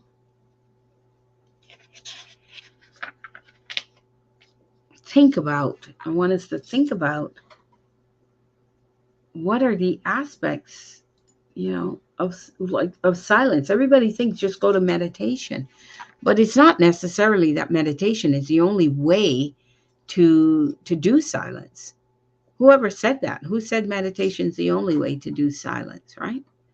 How else can you do silence? Right? What are the different ways to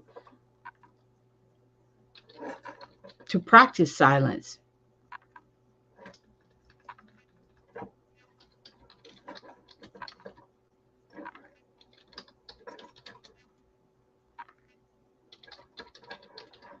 Right? And for me, silence embodies in my mind. I'm not, I love to hear your thoughts. In my mind, silence embodies solitude and it embodies stillness, right? And it embodies stillness. So silence, right?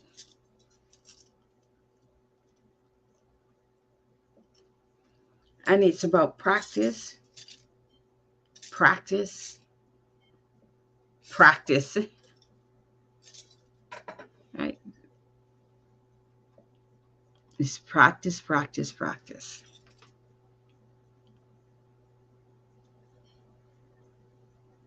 And in silence, the other way to look at silence is your way of building a personal relationship with your God within, right? You're building this perfect relationship, duality of relationship with your God within.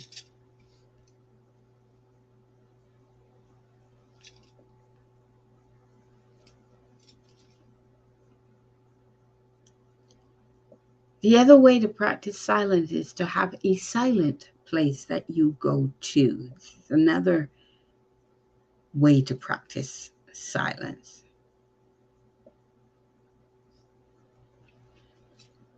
For me, sometimes it's walking in nature. I love nature, walking amongst nature. I can be very silent. I don't need to talk. I don't need to. And probably if I encounter somebody, my talking is, saying hello to them, acknowledging them. Not everybody does that, by the way. I say hello and some people don't respond back. So, but that's, so getting into nature, doing long walks in nature is another way to practice silence and solitude,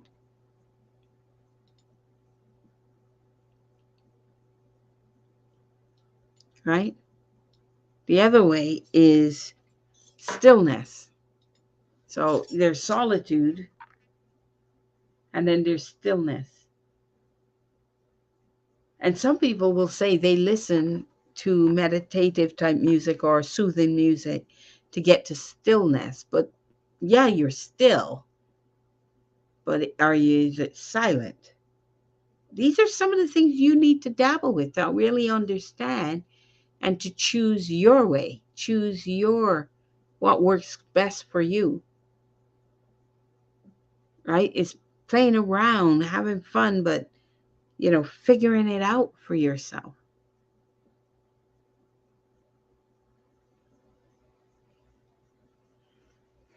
Just figure it out for yourself.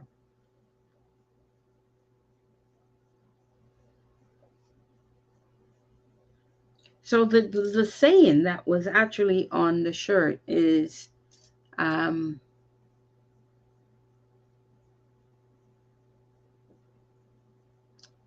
let me see how it comes, sorry, it comes from a bigger aspect of, how should I say? Oh my goodness, how should I say? I'm falling apart here a minute. I don't mean to be, so sorry. But hey, we're live and I'm not gonna hide nothing from, we're live. So we deal with whatever. But and when I say whatever, I meant we deal with whatever comes along, not like that thing like whatever. That wasn't what I meant. So what I'm trying to, so let me just see something. Um because I've gone completely blank, and my apologies, but as I said,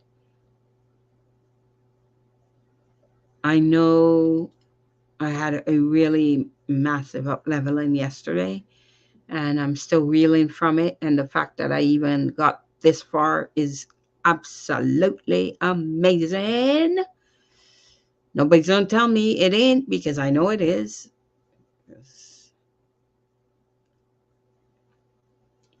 And just to show you how impactful that up leveling was, by the way,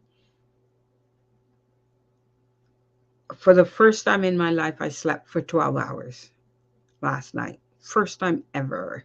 I was drained. I was literally, and when I say drained, not drained in a bad way.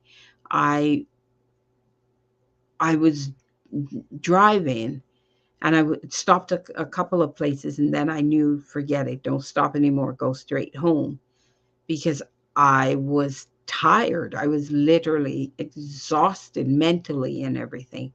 And then I literally crawled into bed and slept for 12 hours for the first time in my life. So when I looks like I'm tired, I need to explain to you guys.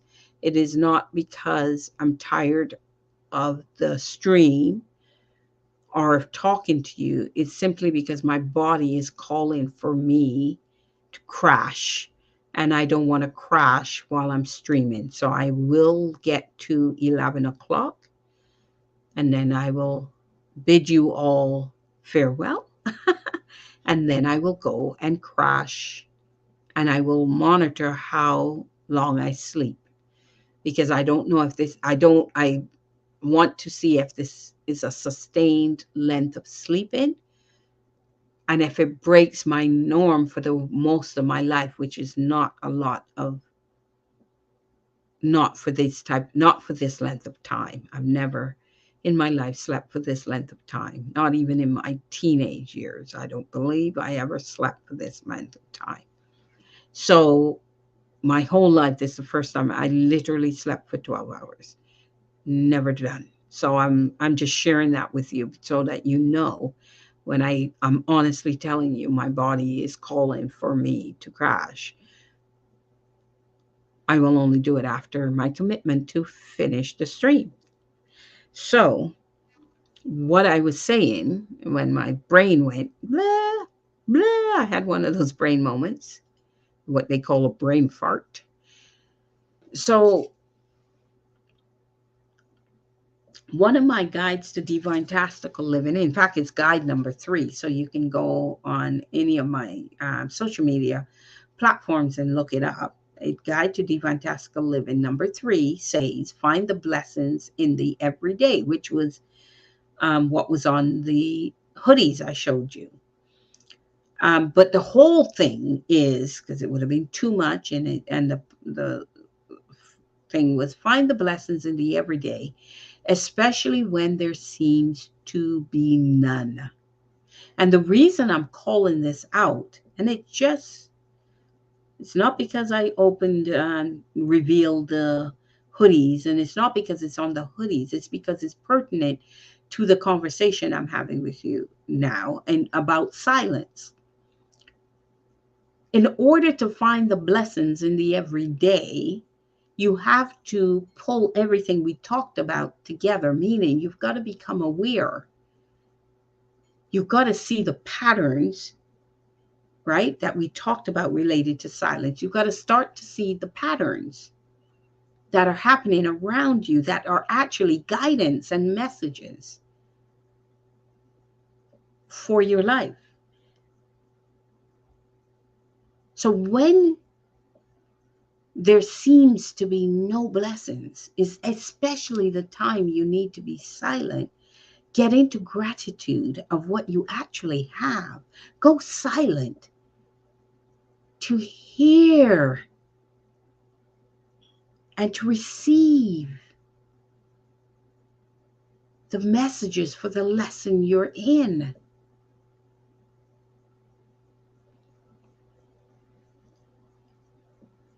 So every day you need to take stock, to look at not the patterns and the blessings that are being given to you.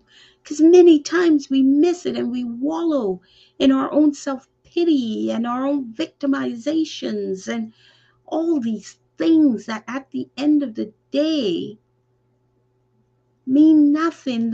What means something are the lessons. So find the blessings in the everyday. And most importantly, find them, for heaven's sakes, when there seems to be none. Pause your day. When you're having a bad day. I had a couple of those this week. Pause and find the blessings in the everyday. Pause, and find the blessings in the everyday and do it even more fervently, even more animated, even more determined when there seems to be none.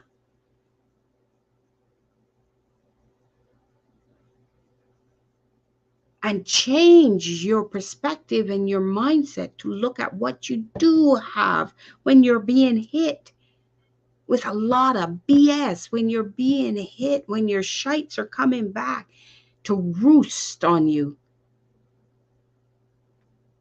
Find the blessings that you have. Wallow in those. Revel in those. Marvel in those. Feed gratitude related to those. And not in the nonsense, not in the stuff that really doesn't matter. Don't put your energies there. I learned that this week. I was going back to my old ways. I was. I'm being frank with you. I was going back to my old ways, and I had to pull myself back. And I stopped and I listened, and all the dots, I saw the patterns, and the patterns was sending me a message to stop my nonsense. Stop my nonsense, because even I, as human, get my nonsense moments. I really do. I get my nonsense moments. We all do.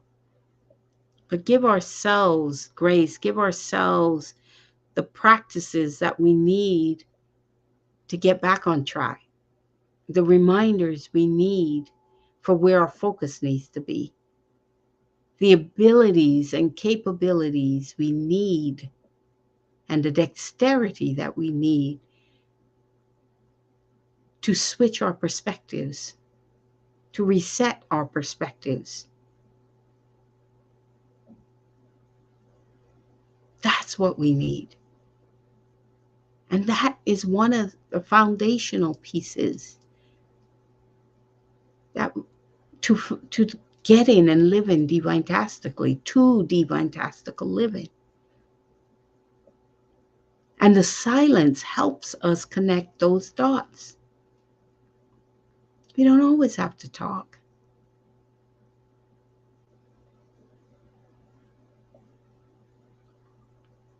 Now, talking and speaking right, and these are the things I do to serve and to help and to guide you. But when I need guidance myself, I've learned to stop. There was a time I'd keep going. I didn't want to stop. There was times I'd keep going. I did not want to stop. I didn't know how to stop. I didn't know any better. And then I stopped. And that's when I corrected. I self-corrected. I pivoted. All the things I needed to do that I hadn't done for years came from me pausing for a moment. And a moment was all it needed to realize I was on the wrong path, to realize what I was doing, I wasn't doing for me, and what I was doing wasn't taking me where I needed to be, and what I was doing would never get me that. And in the time left, well, how could I get where I needed to be? How could I fulfill why I was put on this earth? And how could I stop being guided by others and guide myself? And I wasted a lot of time in that. But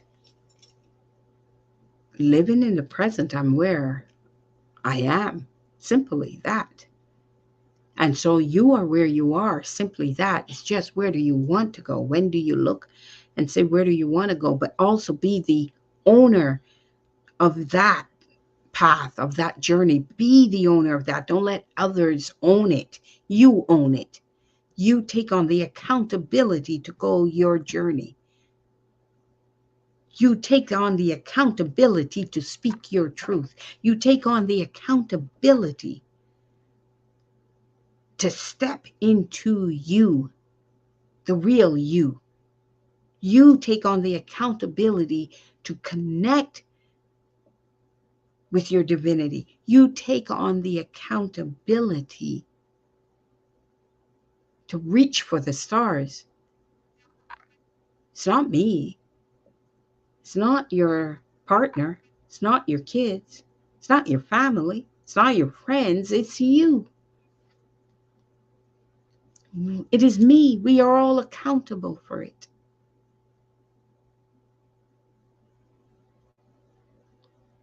We are all accountable for it.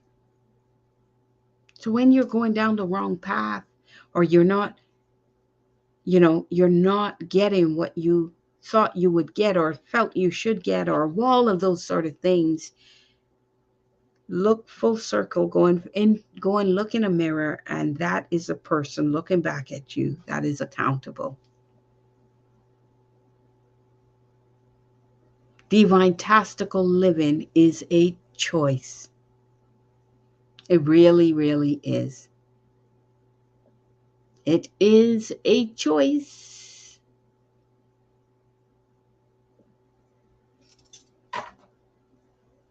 No one else. I would love to tell you, I blame this person, I blame that person. I do not tell anybody I blame them. I no longer am in that thinking mindset. I no longer I choose to no longer play the victim card. No, I choose to no longer tell those stories. I'm not a victim.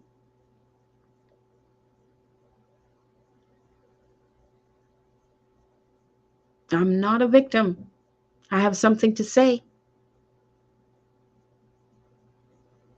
I write, and I believe I write damn good. I'm a good author. I'm a good with words. And I wield those words to help you, to change your perspective just a tad. Just a tad.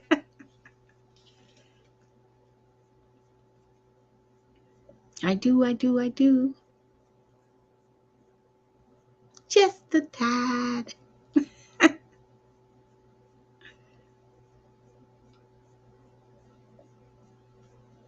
Yeah.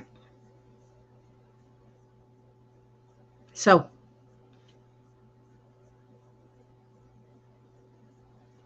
let's recap before we shut down. So, three foundational things I talked about that helps you to step into Divintastical living. They're not the only things, they're just three I picked to talk about today in this stream. The first came from C.S. Lewis, or I leveraged a C.S. Lewis quote to get into that topic, which was, "You are never too old to set another goal or dream a new dream." So the message there was, don't use age as an excuse, because it isn't an excuse. You still have time. It's just the older we are,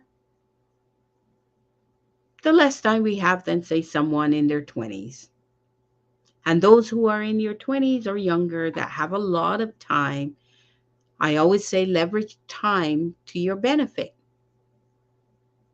Use time to your benefit.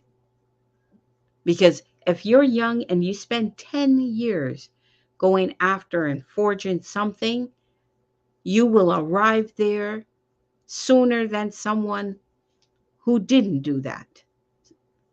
On top of that, you have youth on your side, not against you, sorry, youth on your side. People admire young people that are really trying to forge something for themselves.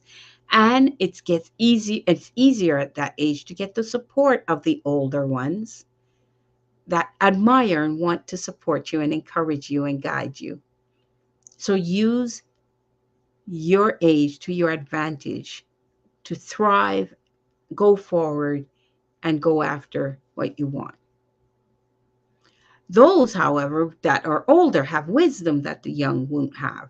They have the wisdom, they have so many lived experiences that by that time they've built up the ability to stop, to interpret, to get the lessons, to understand what those lessons could mean, and to leverage those lessons to go forward to be in the now and to look forward to the future.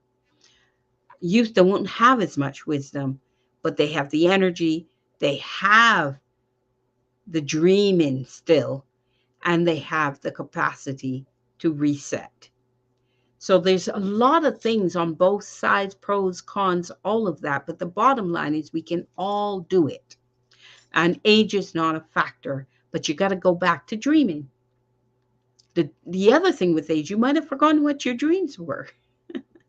So you might have to reconnect.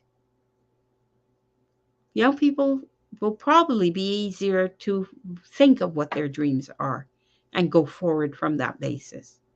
I have someone in my life who knew what they wanted to do at 8 years old. Because they were encouraged to pursue that, they're now 21 years old, living their dream, starting, just going forward. They did all the right things. And at 21 years old, they're on their path to what they really want and are passionate about. And of course, it could change as they age, for sure, for sure. But the point is, they're not in the midst of, I'm in a lousy job, or they don't have that. They literally enjoy what they're doing. And it probably has a greater purpose for that person. That's theirs to discover, but they're on the right journey. On the other hand, I've had situations where people didn't know what they want to do. And so they're going through a journey of discovery, trial and error. And that's okay if they're committed to the path to get in touch, to figure out what they want, to learn, to go and think. They might get there later. So everyone is different. Everybody's journey is different. And the way I look at it is you are born at a certain age, especially when you reach adult. I keep saying your baton's handed to you when you reach a certain age, and it's more like a map, or it's more like a canvas already written that has some things you need to take and some things you need to get rid of. If you haven't done that reconciliation, you need to stop and do that reconciliation, because more than likely you've been handed a lot of BS. And you've been also served up some pretty good things. You've got to decide what those things are that you were served up that are amazing that you want to keep, and what the BS is that you weren't dealt so great and you need to let go of. And you then need to go from there. But one thing we talked about today is not losing track of your dreams and getting back to dreaming your dreams, not your nighttime dreams that come as messaging and stuff. I don't remember mine, as I said earlier, but many people do. And if they can guide you, great. But I'm talking about dreaming with your eyes open, saying, I want to be this, or I'm going to go after this because, you're in a situation that you know so intimately because you've lived it, you've suffered in it, and all of that. You can come out of that. And now you're able to teach how not to do that. And probably that's your mission in life. The point is to find your mission and to go after the dream and know that you're capable because you are destined to do that. Our lived experiences are there for us to teach us our lessons, and then for us to leverage those lessons to learn from and go out and serve others. So, dreaming is a key part of it. The other thing we talked about was Aristotle saying, we are what we repeatedly do. Excellence, therefore, is not an act, but a habit, because we must repeat, repeat, repeat. And sometimes that means getting bruised, getting falling down, going into the ditch, coming back out, falling off the bus, getting back on the bus. It means that repeat, repeat, repeat, getting better, better, better, better. Learning, getting better, better, better, better, better. And suddenly we are excellent at it. So I'll use writing a book. You write, write, write, write, write. You write a sentence, you write a paragraph, you write paragraphs, you write chapters, you write more chapters, and suddenly you've got a book. But not only do you have a book, through trial and error, you've learned to write different things, different ways. You perfect your writing, and all of a sudden you'll write a book and you're an author. Not everybody takes it that way. I write my own things. Some people hire people to write on their behalf. No, I write. So, but as I continue to write, I get better. I will get better. I will get better. I will get better. Write, write, write, write, write. Through that repetition means you become writing excellence. And you exude it. It becomes easy to you to write and put words together. And you are then able to write. That is an example of the repetition to get to excellence. I podcast. I'm on my third season of my podcast. And every season I get better and better, better, more comfortable doing it. And I will get to excellence in my podcast. So there you are. The same thing is true of you. Whatever it is that you should be doing, practice, practice, practice, and keep doing it. I spent over a year streaming in a very different format, very different way. And now I'm doing it a different way. Practice, practice, practice. Keep doing it. I will get excellent at it. The third foundational piece that we talked about was a theme. Start to get aware of themes and patterns. Start to look for them. Put them into your focus to look for them, because when you do, you will see them. You will see how certain words dropped all the time is a message. You will see how colors appearing all the time is a message. You will see how something you did and then it's something later connects to that something you did, how you that is a pattern. But try to tune yourself to see those patterns, because that will be a message. And another way to tie it all together is through silence. Practice silence. Silence around you, and then, like me, where I am now, is silence at the mindset, like silence of your mind. Start to master that. That's what I'm working on right now. And I can be silent for a long time. So, but not at the mental level yet. So that's what I'm working on. And then I will tie them all together to do it and see. And what I'm doing is strategically measuring how long I can do that for, because something today triggered me to measure it. I've never done that before. I'm going to now. So I have actual quantifiable data of how long I can be. Just like when I do the plank, I actually have quantifiable data. I started with where I couldn't do a plank for a very long time. Now I can do 2 minute plank. I can, and I'm see if I can do longer as I practice, practice, practice.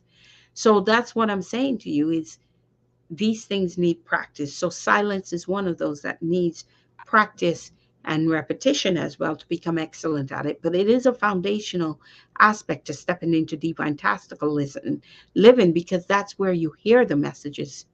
That's where you get in tune to your divinity within.